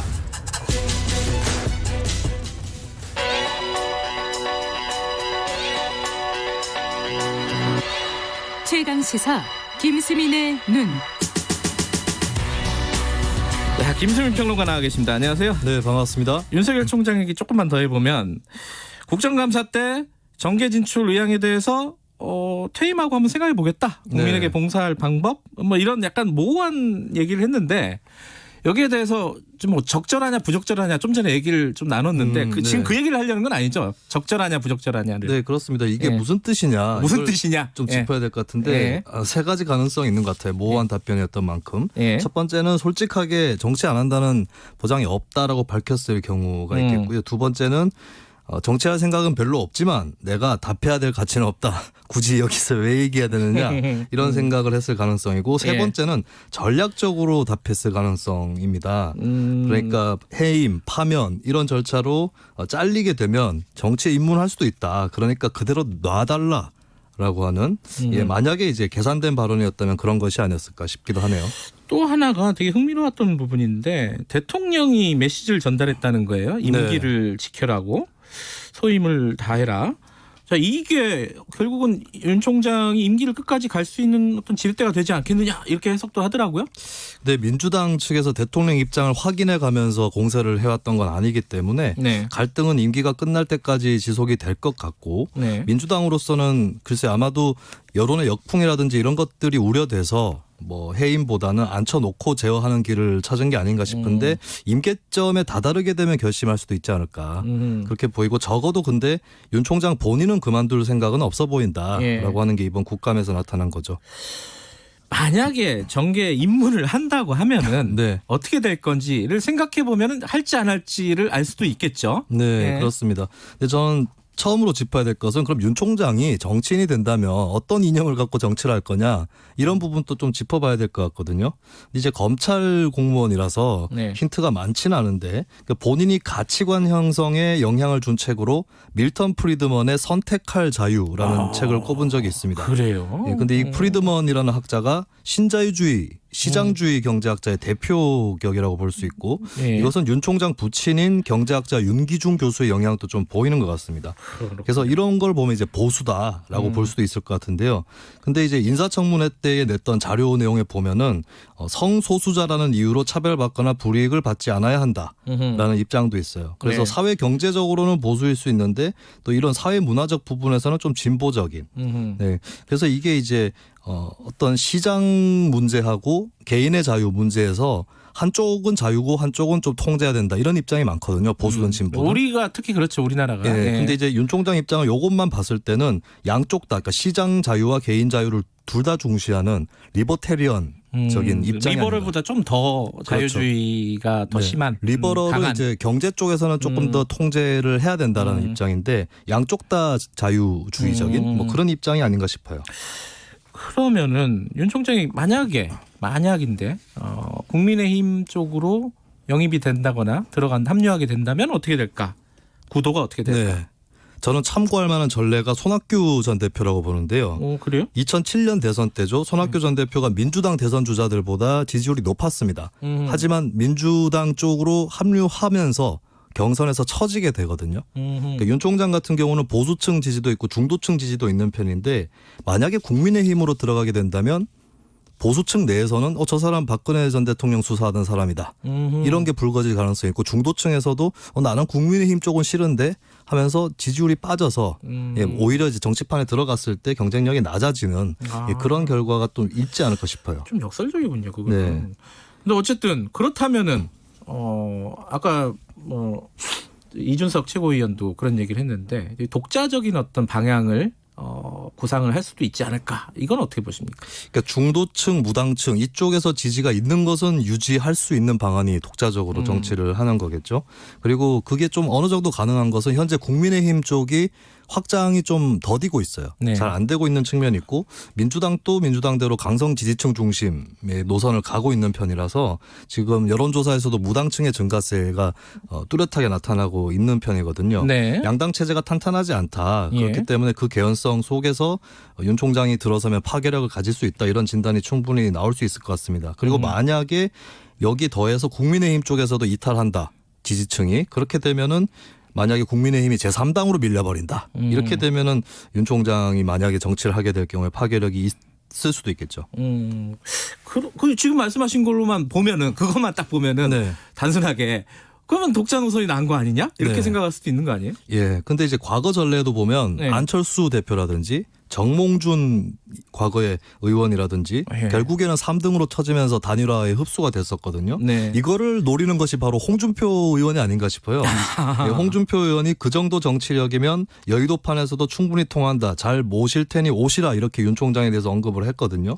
만약에 윤 총장이 대선판으로 들어가게 되면 그 보수 진영 중에서 중도 확장형 주자들이 다 처지고 윤 총장 쪽으로 표가 모이면서 동시에 전통 보수층 지지를 받는 홍준표 의원한테 유리한 그런 전국이 전개가 되고 만약에 이제 두 사람 간의 어떤 지지율 우위에서 홍 의원이 더 앞서게 되면 윤 총장을 흡수할 수 있다. 이런 계산을 또 충분히 할 수 있을 것 같습니다. 정치공학적으로 보면은 홍준표 의원의 구상은 그럴 가능성이 좀 있다. 이런 거네요. 그러니까 그렇죠? 본인이 어느 길로 가는 게 유리한지 알고 있다는 것이죠. 예. 자, 이런저런 방향을 한번 또 짚어봤는데 그러면 최종적으로 김수민 평론가가 예상하기로는 어떤 방향을 선택할 것 같습니까? 저는 정치를 안 할 가능성이 좀 높지 않을까. 그래도. 이건 좀 허무개그 아니에요? 이리로 가면 어떻게 될까 저리로 가면 어떻게 될까 하다가 결국은 안 할 것 같다. 왜 그래요? 앞에 제가 제시했던 길들도 만만한 길이 아니고 그리고 제가 이번 국감에서 좀 눈여겨본 게 그 라임 수사 관련해서 윤 총장이 무마시킨 거 아니냐 하면서 여당 의원이 관계도를 제시를 했거든요. 그걸 보면서 윤 총장이 1987 영화가 생각납니다. 안 비슷해요? 여기서 갑자기 1987이 왜 나오는가. 그것을 이제 검찰 대 민주주의라는 프레임을 엎을 수 있는 나름대로 자유로운 사고방식의 소유자였던 건데 이 정치판으로 갔을 때는 또 진영이 그어지고 그런 그 판도에 적응할 수 있을까. 본인이 그것을 어느 정도 알고 있지 않을까. 홀가분한 위치이기 때문에 그나마 어느 정도의 성원을 받았던 것이 아닐까. 그걸 감안한다면 정치에 입문할 가능성은 좀 낮다. 저는 그렇게 보고 있습니다. 자, 몇 달 뒤에 판가름이 나겠지만은 그때 한번 평가를 해보죠. 자, 김수민 평론가였습니다. 고맙습니다. 네, 감사합니다. 자, 김경래 최강시사 2부는 여기까지 하죠. 3부에서는 박대기의 고속경제 그리고 요새 아주 핫한 분들입니다. 이날치 밴드, 국악 밴드죠. 모시기로 예정이 되어 있습니다. 많이들 들어주시고요. 일부 지역국에서는 해당 지역 방송 보내드립니다.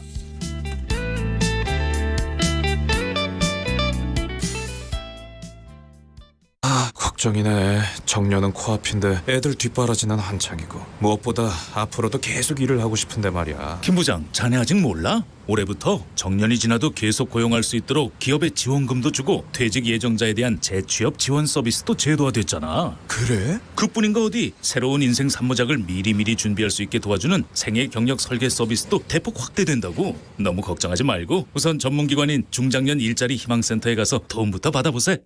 네, 열정 있는 신중년, 새로운 인생 이막을 위해 지금 가슴 뛰는 삶을 준비해보면 어떨까요? 이 캠페인은 고용노동부와 노사발전재단, 중장년 일자리 희망센터가 함께합니다. 사이다. 가슴이 뻥 뚫린다 사이다. 갈증이 사라진다 사이다. 오태훈 시사본부 다 사이다. 가슴이 뻥 뚫린다 사이다. 갈증이 사라진다 사이다. 꽉 막힌 시사 이슈 사이다처럼 시원하게 뚫어드립니다. 매일 낮 12시 20분 오태훈의 시사본부. 가을, 당신 생각을 펴놓은 채 잠이 들었습니다. 어렵고 힘들 때 또 이 시인이 우리가 못 보던 걸, 못 느끼던 감정을 또 톡 건드려주거든요. 그래서 참 귀한 것 같습니다. 한민록은. 코로나 시대 시사 매일 오후 5시 5분 주진우 라이브. 지금 시각은 8시 30분입니다. KBS.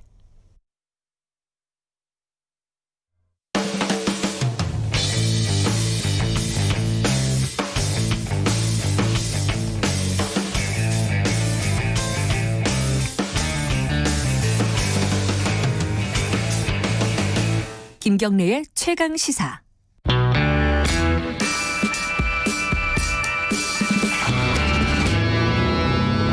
더 이상 웨이팅은 없다. 박대기의 고속 경제. KBS 박대기 기자 나와 있습니다. 안녕하세요. 네, 안녕하십니까. 네, 제가 앞서 이날치 밴드라고 그랬는데 강력한 항의가 들어왔습니다. 밴드 이날치랍니다. 이날치 밴드가 아니라. 이거 뭐가 다른 거죠? 나중에 물어보도록 하죠. 알아요 혹시? 네. 이날치 밴드 알죠? 네. 제가 얘기하면서 들어봤는데 박대기 기자가 심지어 해금을 연주했다는 와, 처음 듣는데. 야, 대단합니다. 박대기 기자 재능이 많습니다. 자, 오늘은 예술 얘기가 아니라 이건희 회장 별세 얘기를 좀 경제적으로 좀 짚어보죠. 경제적인 얘기를 아까 하다가 좀 말았거든요. 죄송합니다. 자, 이건희 회장의 족적 여러 가지가 있는데 어떤 게 생각이 나십니까? 제일 먼저. 네, 저희 기자들은 사실 사물이 부정적인 면부터 보잖아요. 그래서 나쁜 습관인데. 예. 일단 이제 제일 먼저 떠오르는 건 저는 이제 4조 원대 비자금 그리고 김용철 변호사가 썼던 삼성을 생각한다라는 조술 속에 나왔던 우리나라를 뒤에서 좌지우지하는 삼성의 모습들 이런 모습들이 사실은 이제 가장 먼저 떠오르죠. 떠오르는 거와는 관계없이 경영인 CEO로서는 굉장한 성공을 거둔 인물이라고 볼 수는 있잖아요. 그죠? 네, 그렇습니다. 우리나라 현재 이제 반도체 디램 분야 세계 1위 그리고 스마트폰도 이제 판매량 세계 1위를 만든 게 결국 이제 이건희 회장의 시대였고. 그렇죠. 여러 가지 어록도 많이 남겼잖아요. 아내와 자식 빼고 다 바꿔라. 네. 그리고 우리나라 정치는 사류, 관료와 행정은 삼류, 기업은 이류다 이런 말을 통해서 이제 다 잘못되어 있는데 특히 정치가 문제다 이런 지적을 해서 약간 좀 설화도 있었고요. 네. 재직 기간 삼성전자 시가총액이 약 400배 증가를 했고 흑백 TV를 만들던 이제 변방의 작은 회사였던 삼성전자가 세계 5대 브랜드로 성장하는데 기여를 했죠. 또 이제 1990년대 중반에는 애니콜이 처음 나왔을 때 불량률이 12%였는데 당시 이제 15만 대를 수거해서 직원들 앞에서 태울 정도로 불을 태웠어요. 실제로 그 화면이 기억도 나요. 뉴스에 나왔던 화면이. 그 정도로 이제 카리스마 경영자였다. 그렇죠. 이런 좀 긍정적인 모습도 있습니다. 근데 미담이 있다고요? 어떤 미담이 있어요? 이건희 회장 관련해 갖고? 많은 이제 이건희 회장을 좀 아는 분들이 기억하는 미담은 시각장애인 안내견 보급 사업인데요. 삼성 화재를 통해서 삼성생명을 통해서 이제 보급이 했던 것 같은데 그때 이제 원래 이제 애견 취미가 있는 그런 분이었는데. 아, 그래요? 예. 그래서 이제 개를 좋아하다 보니까 여러 가지로 이제 어떻게 뭐 활용할까 이런 생각을 하다가 시각장애인 안내견을 많이 보급했거든요. 그런 게 있고. 예, 국제적으로 좀 많이 평가를 받았고요. 또 리움미술관, 삼성문화재단을 통해서 현대예술 지원한 것도 꽤 있고요. 또 네. 백자광이라고 알려져 있습니다. 그래서 삼성이 소유한 국보가 우리나라 전체 국보 중에 10% 정도 된다고 합니다. 뭐 이 중에 일부는 해외를 떠도는 우리 유산, 우리나라 백자 이런 걸 좀 사들인 공이 있다. 평가를 받고 있습니다. 취미가 다양하군요. 뭐 자동차 광, 뭐 영화 광 그거는 이런 이제 건 많이 사회적으로 알죠. 얼마나 도움이 되는지는 잘 모르겠고요. 뭐 예술 수집 이런 것들은 결국 우리나라 해외에서 우리나라 들어왔다면은 분명히 공이 있는 게 아닌가 생각이 듭니다. 어쨌든 이번 이건희 회장 별세로 삼성이란 기업은 어떤 영향을 받을까? 이게 뭐 다들 관심사 아니겠습니까? 네. 근데 이미 지금 이재용 부회장이 경영을 하고 있어갖고 큰 영향이 없을 것 같기도 하고. 네, 어떻게 그렇습니다. 보십니까? 이미 2018년도에 공정거래위원회가 그 상호 출자 제한 기업 집단의 동일인으로 이재용 씨를 지정을 했거든요. 네. 그러니까 즉 총수로 지정을 한 상태이기 때문에 네. 그리고 또 이제 삼성그룹이라는 곳이 미전실이라는 게 미래전략실이라는 게 과거에 있었는데 2017년 국정농단 수사를 받으면서 해체된 상태이기 때문에 기본적으로는 개별 기업별 경영이 이루어지고 있고 또 이제 뭐 그 총수 승계는 이미 끝났고 네. 뭐 이제 큰 변화는 없다 이렇게 볼 게 맞고요. 네. 다만 이제 오너 리스크 발생이 좀 우려되는 부분이 있습니다. 어떤 부분이요? 상속세를 상당히 많이 내야 되거든요. 10조 원 정도를 내야 되는데 예. 뭐 상속세를 내는 과정에서 일부 지분을 매각을 해야 될 수 있고 네. 또 그런 과정에서 이 그 지분 매각을 좀 줄이기 위해서 다양한 이제 방법을 쓸 경우에는 회사가 좀 잘못될 수 있기 때문에 그런 오너 리스크는 좀 우려되는 상황입니다. 지금 뭐 이게 상속세 문제라든가 우리가 뭐 삼성생명 지분 문제라든가 네. 뭐 이런 문제들은 앞에서 좀 많이 다뤘으니까 네. 넘어가도록 하고 다만 이제 좀 큰 틀에서 보면은 이제 3세 승계잖아요. 지금 예. 이재용 부회장 같은 경우에는 지금 정의선 회장하고 같은 위치인 거죠. 네. 정의선 현대차. 지금 최근에 이제 회장에 취임을 했는데 여기에 어떤 전반적으로 문제가 있는 것인지 걸림돌이 있는 것인지 어떻게 보십니까? 예, 이번에 상속세율이 60% 적용된다고 그래서 좀 논란이 좀 있었거든요. 너무 예. 많이 받아가는 거 아니냐 상속세가. 예. 뭐 실제로 국제적으로 비교하면 우리나라가 상당히 높은 편입니다. 거의 뭐 OECD 수위를 다투고 있는 그런 상황인데 일본이 55%고 우리나라 대주주 같은 경우에는 60%까지 할증이 되기 때문에 네. 사실 이제 예를 100을 가지고 있는 분이 60% 상속세를 적용을 받으면 다음 때 가면 40이 되고 그렇죠. 예, 그 다음 때 가면 16이 되거든요. 아, 3대로 하면 사실 1대가 100을 가지고 있었으면 16밖에 상속을 못 받는 그런 게 맞아요. 이게 이제 법이 뭐 잘못됐으면 이제 법을 고쳐야 될 문제고 만약 네. 이 법이 그대로 간다면은 네. 사실은 이제 3대로 가면은 상속이 그러니까 회사를 물려받지 못하는 게 맞죠. 그런데 이제 회사를 물려받기 위해서 그동안 여러 가지 꼼수를 쓰다 보니까 이 국정농단 사건이라든지 네. 삼성물산 그 편법 합병이라든지 이런 문제들이 발생했던 거잖아요. 네. 그리고 이제 이번에 내는 10조라는 세금도 사실은 훨씬 더 많은 세금을 냈어야 되는데 그렇게 이제 편법을 써서 전략한 세금이 그래도 10조 정도 남았다 이렇게 평가가 되는데 그런 이제 3세 승계라는 게 사실은 이제 우리나라 법 체계상 그러니까 불가능한 일인데 그런 걸 무리하게 이제 저지르다 보니까 결국 이런 문제가 발생을 했던 그런 것이거든요. 그러니까 그래서 이제 네. 정의선이란다 그 이재용 부회장이 밝혔잖아요. 네. 4세 경영권 승계는 안 하겠다 네. 이렇게 얘기를 했는데 일단 4대는 그 다음 문제고 3대가 문제예요. 지금 자기가 문제잖아요. 네. 이거 어떤 방법이 있을까요 지금? 그래서 이제 4세 승계를 안 하겠다고 했는데 사실은 이제 또 상속세를 다 내고 법대로 승계를 하기도 어려운 상황입니다. 왜냐하면 그렇죠. 지분을 다 지금도 이제 거의 겨우 지킨 그런 상황인데 뭐 그런 거 생각하면은 더 이상 승계가 좀 불가능하다 우리나라 재벌에서. 뭐 그런 점들을 생각을 해서 어떤 식으로 앞으로 과연 나가야 될 것인가. 뭐 여러 가지 얘기가 있죠. 예를 들어 스웨덴의 발렌베리 가문처럼 승계는 쉽도록 그런 황금줄을 줘가지고 승계를 쉽도록 하고 네. 대신 이제 이윤을 사회가 받아가는 방법이 있겠고 네. 아니면은 그게 뭐 선진 그런 자본주의 국가의 회사들처럼 그런 혈통에 의한 승계가 아니라 계속 이제 전문 경영인들이 다음 때를 이어가는 식으로 아예 바꿔버리는 방법이 있겠고요. 좀 그런 거에 대한 좀 사회적 논의가 있어야 될 그런 시점이라고 생각이 듭니다. 그러니까 정의선 회장도 그렇고 이재용 부회장도 그렇고 이게 3대째가 아직 정리가 안 돼 있어요. 순환 출자 고리가 아직 네. 안 끊겨 있고 SK 같은 경우는 그래도 우여곡절 끝에 지주회사 체제가 마련이 돼 있잖아요. 그죠? 뭐 LG도 마련은 돼 있습니다. 네, 마련은 돼 예. 있는데 어찌 됐든 그쪽은 그렇게 돼 있는데 현대차하고 삼성 제일 덩치가 큰 이 두 개가 지금 정리가 안 돼 있는 상황이라서 이게 어떻게 갈지 네. 이게 무난하게 3대는 정리를 해서 지배체제를 유지하게 될 것인지 아니면 3대째부터 어떤 균열과 문제가 생길 것인지 네. 그건 좀 지켜봐야 될 일인 거죠. 네, 그렇죠? 그렇습니다. 특히 이제 삼성생명법 그러니까 보험업법 개정안 같은 것이 통과될 경우에는 네. 아무래도 이제 삼성전자의 지배가 좀 흔들리는 상황이기 때문에 네. 아마 그때부터 문제가 될 것 같고요. 말씀하신 대로 현대차도 지금 순환 출자 고리가 안 끊어지는 그런 상황이기 때문에 계속 문제가 될 것 같습니다. 여기 사회적으로는 지금 뭐 시끌시끌한데 여기저기 공과를 평가하는 부분에 대해서 그런 부분을 넘어서서 우리 아까 박용진 의원도 네. 얘기를 했고 박대기 기자도 마찬가지인데 이거 앞으로 어떻게 될 건지 우리 기업 체제라는 것이 네. 체질이 어떻게 변할 것인지 그 부분이 중요할 것 같습니다. 그건 좀 지켜봐야 될 일인 것 같고요. 이게 가다 보니까 여기서 끝내야겠네요. 네. 여기까지 듣겠습니다. 고맙습니다. 예, 고맙습니다. 박대기 기자였고요. 김경래 최강시사 듣고 계시고요. 지금 시각은 8시 39분입니다.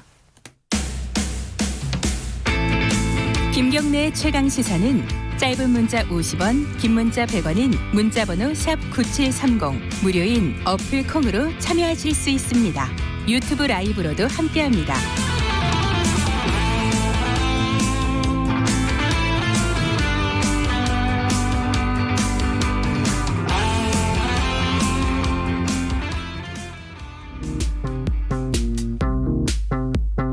봄 내려온다 봄이 내려온다 장님 깊은 골로 대한 짐승이 내려온다 몸은 덜숭덜숭 꼬리는 잔뜩 한 팔이 넘고 위에 머리 흔들며 전동 같은 앞다리 봉화 같은 뒷발로 양기 찌우지고 새낙 같은 발톱으로 잔디뿌리 왕모래를 촤르르르르 그치며 주홍님 버리고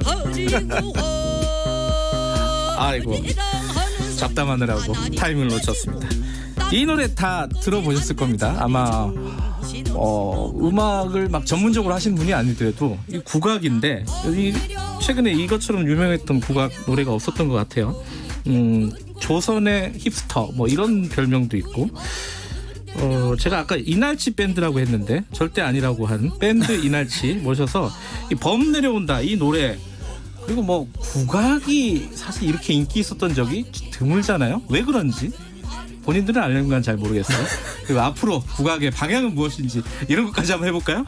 자, 이날치 밴드 죄송합니다. 밴드 이날치의 안희호 씨 그리고 이나래 씨 두 분 소리꾼 모셨습니다. 안녕하세요. 반갑습니다. 잠깐만 안희호 씨, 왜 밴드 이날치입니까? 이날치 밴드가 그냥 아니라? 이름이 이날치예요. 밴드 이름이 보통 그 이름 뒤에 이제 밴드까지 붙여서 밴드의 이름을 정하는 경우도 있잖아요. 네, 그래서 밴드 이름이 이날치 밴드가 이름인 거라고 이제 오해하시는 경우도 많은데 그렇진 않은 거죠. 하긴 생각해보면 우리가 신하위 밴드 이렇게 부르지는 않죠. 그렇죠. 신하이면 신하이고 부활이면 부활이지. 예. 그래서 이날치다. 예. 그래도 조금 덜 유명하니까 밴드를 붙이는 게. 빨리 떼고 싶다. 이나래 씨 이날치가 되게 유명한 사람이라는데 저 같은 사람들은 잘 모르잖아요. 설명 좀 해주세요. 사실 이날치가 소리꾼들 사이에서도 그렇게 아주 유명한 그래요? 네, 속하진 않았어요. 나만 사실은. 모르는 줄 알았죠. 네, 사실은 그러니까 책에서 개론서 그런 게 있잖아요. 거기서 언급되는 그 과거에 엄청났던 분 정도이긴 한데 뭘로 유명해요? 이날치라는 소리꾼은? 구한말 이쯤이에요? 그렇죠. 네, 그쯤이고요. 근데 그쯤에 활동했던 분들이 몇 분 계세요. 그 중에 한 8분 정도를 꼽아서 후기 8명창이라고 부르는데 그 명창 중에 한 명이구나. 그 그렇죠. 유명한 명창 네. 중에. 그렇군요. 자, 어쨌든 두 분 모셨으니까 청취자분들 뭐 보이는 라디오도 하고 그러니까 인사나 하죠. 안희호 씨 자기 소개 좀 해주세요. 예, 안녕하세요. 이날치의 보컬 안희호입니다. 반갑습니다. 그리고 이나래 씨들. 네, 보컬 이나래입니다.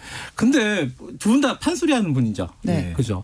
그러면 이게 보통 소리꾼 네. 뭐 이렇게 본인이 스스로 명창이라고 부르지는 않죠. 그렇죠. 명창 아니옵니다. 이런 건 안 하죠. 저희가 그러네요. 근데 보컬 이런 소개가 좀 어색하지 않으셨어요 처음에? 그게 조금 저희끼리도 정리되는데 시간이 좀 얼마 안 됐어요. 정리된 게. 그래요? 각자 명칭에 대해 정리한 게 얼마 안 됐고요. 보컬로 이제 정리가 된 거예요? 보컬로 하자. 그러니까 이게 밴드 안에서의 역할은 보컬이니까 그냥 밴드의 일원으로서 소개를 할 때는 보컬로 하는 게 맞지 않을까라는 생각이 들었죠. 예, 저도 이제 다른 방송도 보고 워낙 요새 핫해서 뭐 유명한 TV 프로그램에도 엄청 잘 나오시더라고요. 봤는데 우연히 공연을 통해서 만들어진 프로젝트 밴드다. 뭐 요 정도까지는 봤는데 이거 계속 하는 거예요, 이제? 이거는? 네. 일단은 누가 하나 아프기 전까지. 그래요? 네. 근데 하필이면은 이 잘 나갈 때, 핫할 때 공연하기가 힘들어졌잖아요. 맞아요. 네, 아쉽죠. 이거는 굉장히 타격이 있을 것 같은데 어떻게 해요? 그 타격 근데 이게 워낙에 저희가 예상 밖에 지금 화제가 되고 나니까 이게 타격이 있는 건가 싶을 만큼 지금 저희도 놀라고 있어요. 이 상황에 대해서. 그 타격은 둘째 치고 일단 지금 상황 자체가 너무 놀라워서. 왜 그러냐면 스케줄이 엄청 이나래 많아요. 씨. 스케줄이 많아져가지고 이제 그 전에는 공연을 훨씬 많이 했을 테지만 지금 상황상 뭐 방송이나 인터뷰를 비롯해서 공연 비대면 공연 촬영 이런 게 엄청 많아져가지고 사실 거의 공연할 때보다 더 바쁘게 살고 있는 것 같아요. 저희들이 빨리 이렇게 우리 좀 늦었지만은 그래도. 서둘러서 모신 게 좀 있으면 되게 비싸질 거다 이분들. 그래서 지금 안 모시면은 앞으로는 도저히 모실 수가 없다. 그래서 급하게 모셨고 이게 유튜브에서 그거 많이 보셨을 거예요. 뭐 고궁이라든가 서울 곳곳에 그리고 전국 곳곳에 소개하는 영상, 한국관광공사 영상이 합해서 한 2,800만 조회수. 서울 편만? 네, 맞아요. 요거는 조금 아무리 본인들이 예술하시는 분들이고 그래도 조금 놀라셨죠? 이런 정도의 반응은? 저 처음에 저희끼리 처음 영상을 공유하고 나서 이게 업로드 된다. 그런가 보다 하고 이제 한 2달쯤 지났을까요? 그러니까 우연히 저도 그거를 이거 잘 있구나 하고 딱 봤는데 2천만이 있는 거예요. 2천이 아니라. 맞다. 그거만 2천만이고 페북하고 틱톡 이런 거 다 합하면은 2억이 넘는데요. 한 3억 가까이 된대요. 네, 그래서 눈을 비볐죠. 저도 깜짝 놀라가지고. 알아보는 사람 있습니까? 나가면? 아직은? 그래서 사실 이렇게 저랑 똑같군요. 저 알아보는 사람이 아무도 없어요. 지금 보이는 라디오라고 하시죠. 보시면 아시겠지만 뭐 그다지 평범하게 필만한 거리가 봐서 두 분 다 그렇게 평범하진 않아요. 야, 이거 진짜 이 국악이 이렇게 대중적으로 물론 이제 이거는 좀 핫한 거잖아요. 뭐 퓨전이라고 하고 본인들의 장르를 스스로는 뭐라고 규정해요? 예전에는 퓨전 국악, 크로스오버, 막 이렇게 여러 가지로 표현을 했잖아요. 굳이 표현 신세대 국악 이럴 수도 있는 거고 어쨌든 근데 본인들은 본인들 밴드의 음악을 뭐라고 규정을 합니까? 한마디로 하면은? 저희끼리는 이제 얼터너티브 팝 밴드라고 말을 하는데 어렵네. 그죠? 어렵죠. 어려워요. 얼터너티브 팝 밴드. 약간 힙한데요. 네. 그래서요. 일단은 팝 시장에서 살아남아 보자가 이제 얼터너티브 팝이라고 부르게 된 큰 이유 중에 하나고요. 근데 이게 사실 저희가 팝이라고 하기도 애매하고 좀 독특하잖아요. 여러모로. 조합 자체도 독특하고 그러다 보니까 팝 앞에 뭔가를 붙여야겠는데 뭐가 좋지 하다가 어디다 갖다 붙여도 괜찮은 얼터너티브를 붙인 거죠. 두 분을 전 이제 처음 보는 건 아니고 안희호 씨는 제가 옛날에 학교 다닐 때 봤었던 사람인데 제가 놀랬던 거는 이 사람이 이렇게 춤을 잘 췄었나? 아니 저는 좀 몰랐거든요. 잘 쳐 보이던가요? 아니 진짜 못 출 것 같이 생겼잖아요. 그렇긴 하죠. 근데 춤 진짜 잘 추더라고요. 이게 연습한 겁니까? 아니면 원래 잘 추는 겁니까? 연습을 한 것도 있고요. 그리고 제가 사실 춤을 춘다기보다는 뭔가 허우적거리고 있는데 그게 이제 전체적인 그림이 그냥 잘 나오는 것 같아요. 제가 허우적거리는 게 허우적거리는 걸로 안 보이게. 혹시 앰비기어스 댄스 컴퍼니랑 헷갈리시는 거 아니겠죠? 아니에요. 아니겠죠? 그 남자가 이렇게 두 명이 있잖아요. 맨 앞에 저 춤 진짜 잘 추시는 분은 누군지 알고 아니오 씨더라고요. 자세히 보니까 그 옆에 있는 사람이 옆에서 허우적거리고 있는. 저 놀랐어요. 해외에서도 반응이 뜨겁죠. 해외 공연도 가십니까? 가고 싶은데 근데 연락이 오더라고요. 그러니까 그 한국인 분을 통해서 외국 친구들이 뭐 이날치를 먼저 알려주고 너무 좋다고 하더라 이런 얘기를 좀 요즘 자주 듣고 있어요. 코로나가 이렇게 심해지기 전에는 몇 가지 이제 제안이 들어왔었다가요. 이제 각국이 퍼져나가. 코로나 없으면 빌보드 한번 가는 건데 그죠? 아쉽네. 아이고 참. 근데 전 이 음악을 들어보고 약간 좀 놀랬던 게 그 비트나 이런 거 빼면은 거의 원곡의 가사를 그대로 거의 살렸잖아요. 그렇죠. 별로 바꾼 것도 없고. 근데 이게 왜 대중들한테 특히 젊은 사람들한테 또 외국에서 왜 새삼스럽게 수군가가 있는지 도대체 몇 년인데 이제 와서 사람들이 열광할까? 뭐라고들 생각해요 스스로는? 뭘까요? 뭔 것 같아요 이나래 씨. 그 판소리 사설이나 그거는 그 대목을 그대로 가져온 건 맞지만 구성적인 면에서 조금 요즘의 팝이라고 해야 되나 가요 같은 그런 형식. 어느 정도는 맞춘 부분이 있긴 있거든요. 예를 들어서 후렴을 계속해서 반복을 한다던가 뭐 후렴하고 1절하고 후렴하고 2절하고 이런 어떤 계속 반복적으로 주는 메시지가 있다던가 훅이라 그러죠. 그런 것들을 만들었다거나 뭐 전혀 없는 걸 만든 멜로디도 있긴 있어요. 아 그렇구나. 양념처럼 들어가 있는. 네.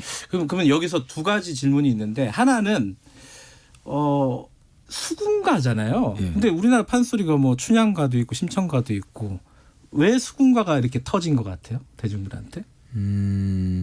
제일 발랄한 것 같아요. 수군가가? 그리고 뭐 일단 동물들이 나오잖아요. 근데 그 동물들이 생각보다 면면이 되게 디테일하게 그려지거든요. 엄청 길잖아요, 그죠? 그리고 그런 아주 익숙한 동물들이고 사실 수군가도 사실 알잖아요. 다 아는데 근데 이제 그 세세한 재미라고 해야 될까요? 그런 것들까지는 미처 모르고 있던 세세한 재미들이 저희가 건드리면서 아니 이게 이런 것도 있었어? 하는 데서 오는 자극들 뭐 그런 게 되게 신선하게 느껴졌던 것 같아요. 그 수군가 앨범을 보면은 전체적으로 수군가 처음부터 끝까지 다 구성을 한 거잖아요. 처음부터 끝까지 들으면은. 근데 범 내려온다라는 노래는 사람들이 왜 수군가에 범이 나오나 약간 뜬금없잖아요. 요 대목을 잠깐 설명해 주세요. 무슨 대목이에요 이거는? 일단 자라가 토끼를 구하기 위해서 이제 육지로 나가잖아요. 맨 처음에 나가서 토끼를 잡으러. 네네네 그렇죠. 토끼 간을 구하러 이제 나가는데 이거 보이는 라디오라서 안효 선배님께서 이제 아마 흉내를 내주실 거예요. 그 자라가 팔이 짧잖아요. 팔다리가 짧으니까 여기 턱으로 밀면서 이렇게 절벽을 찍어 찍으면서 이렇게 요걸로는 할 수가 없잖아요. 이렇게 이렇게 해봤자 답이 없으니까. 이게 보이는 라디오로 보면은 기상천외한 모습을 보실 수 있을 겁니다. 이게 도대체 무엇입니까? 잘하다. 네네네. 그래서 이렇게 올라오다 보니까 긴 여정을 그렇게 올라오니까 턱이 이제 굳었잖아요. 근육이 뻣뻣해서. 근데 이제 올라오자마자 토끼를 발견한 거예요. 그래서 이제 토끼를 토선생 하고 부르려고 했는데 이제 턱이 완전 이제 풀려가지고 이게 안 다물어져서 허선생 이렇게 된 거예요. 근데 호선생. 네, 그래서 마침 이제 호랑이가 호를 지나가는 호랑이가 너무 좋아서 내려오는 거야? 나 선생님? 판소리가 그런 맛이 있군요. 이게 정말 말도 안 되는 맛이 있거든요. 그래갖고 범 내려온다로 그냥 한 5분 10분 쫙 끌어버리는 거잖아요, 그죠? 근데 사실 범 내려온다 수군가에서의 원곡은 저희 노래보다 훨씬 짧아요. 훨씬 짧아요? 네. 저희가 반복도 많이 하고 그러면서 그리고 또 그 판소리가 입에서 입으로 전이다 보니까 이제 바디라고 하는데 받았다고 해서 바디라고 하거든요. 그 몸 바디가 아니라 받았다. 제 바디 뭐 이런 말을 쓰는데 그러니까 그 갈래들이 되게 많아요. 같은 수군가라도. 스타일.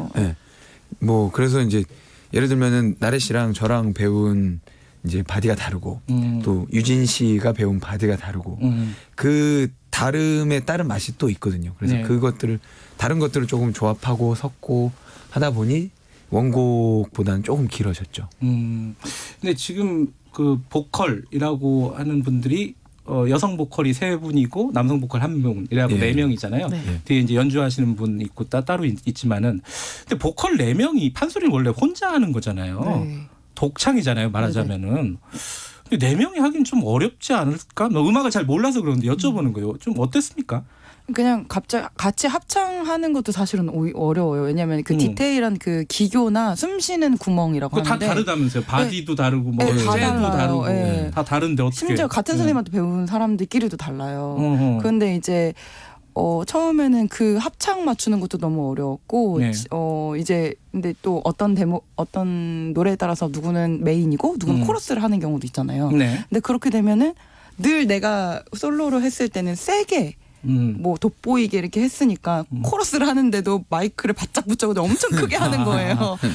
나를 드러내기 위해서. 그게 너무 몸에 배인 거죠. 그래서 그런 것들을 막 조율하고 이런 시간이 사실 지금도 조율 중이고. 계속 앨범 내실 겁니까? 그렇죠. 그래요? 앞으로 쭉 이어갈 그러고 생각입니다. 싶죠. 프로젝트가 아니라 쭉 이어서. 네. 사실 저희가 프로젝트였던 시기는 첫 공연하고 두 번째 공연 정도까지는 프로젝트였어요. 이름도 없었고. 근데 이제 우리 한번 본격적으로 해보자라고 한 이후부터는 이제 우린 프로젝트가 아니고 밴드다. 이런 풍의 음악을 계속 하실 겁니까? 스타일은? 그거는 확신할 수는 없을 것 같아요. 네. 전혀 다른 또 스타일이 될 수도 있을 것 혹시 같아요. 준비하고 있는 거 있으면 좀 알려주세요. 어떤 쪽으로 준비하고 아직은 그 저희 밴드가 하는 음악 스타일이 네. 각자 잘하는 거를 최대한 잘해보자거든요.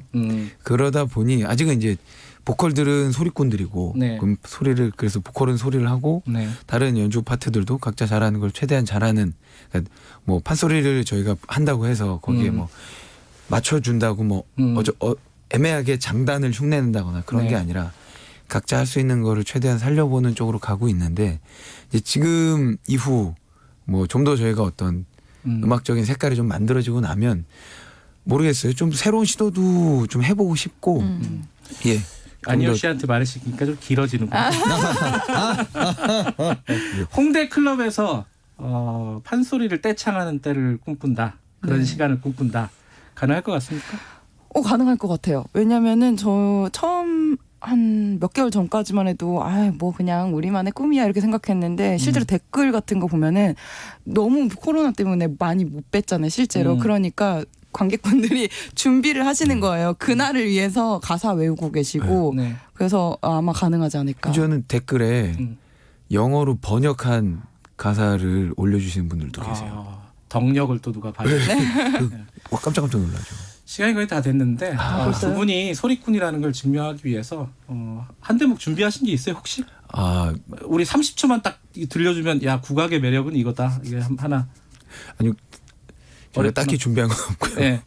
그냥 그럼 이나래 씨가 본명으로 할까요? 네. 라이브로 생목으로? 네.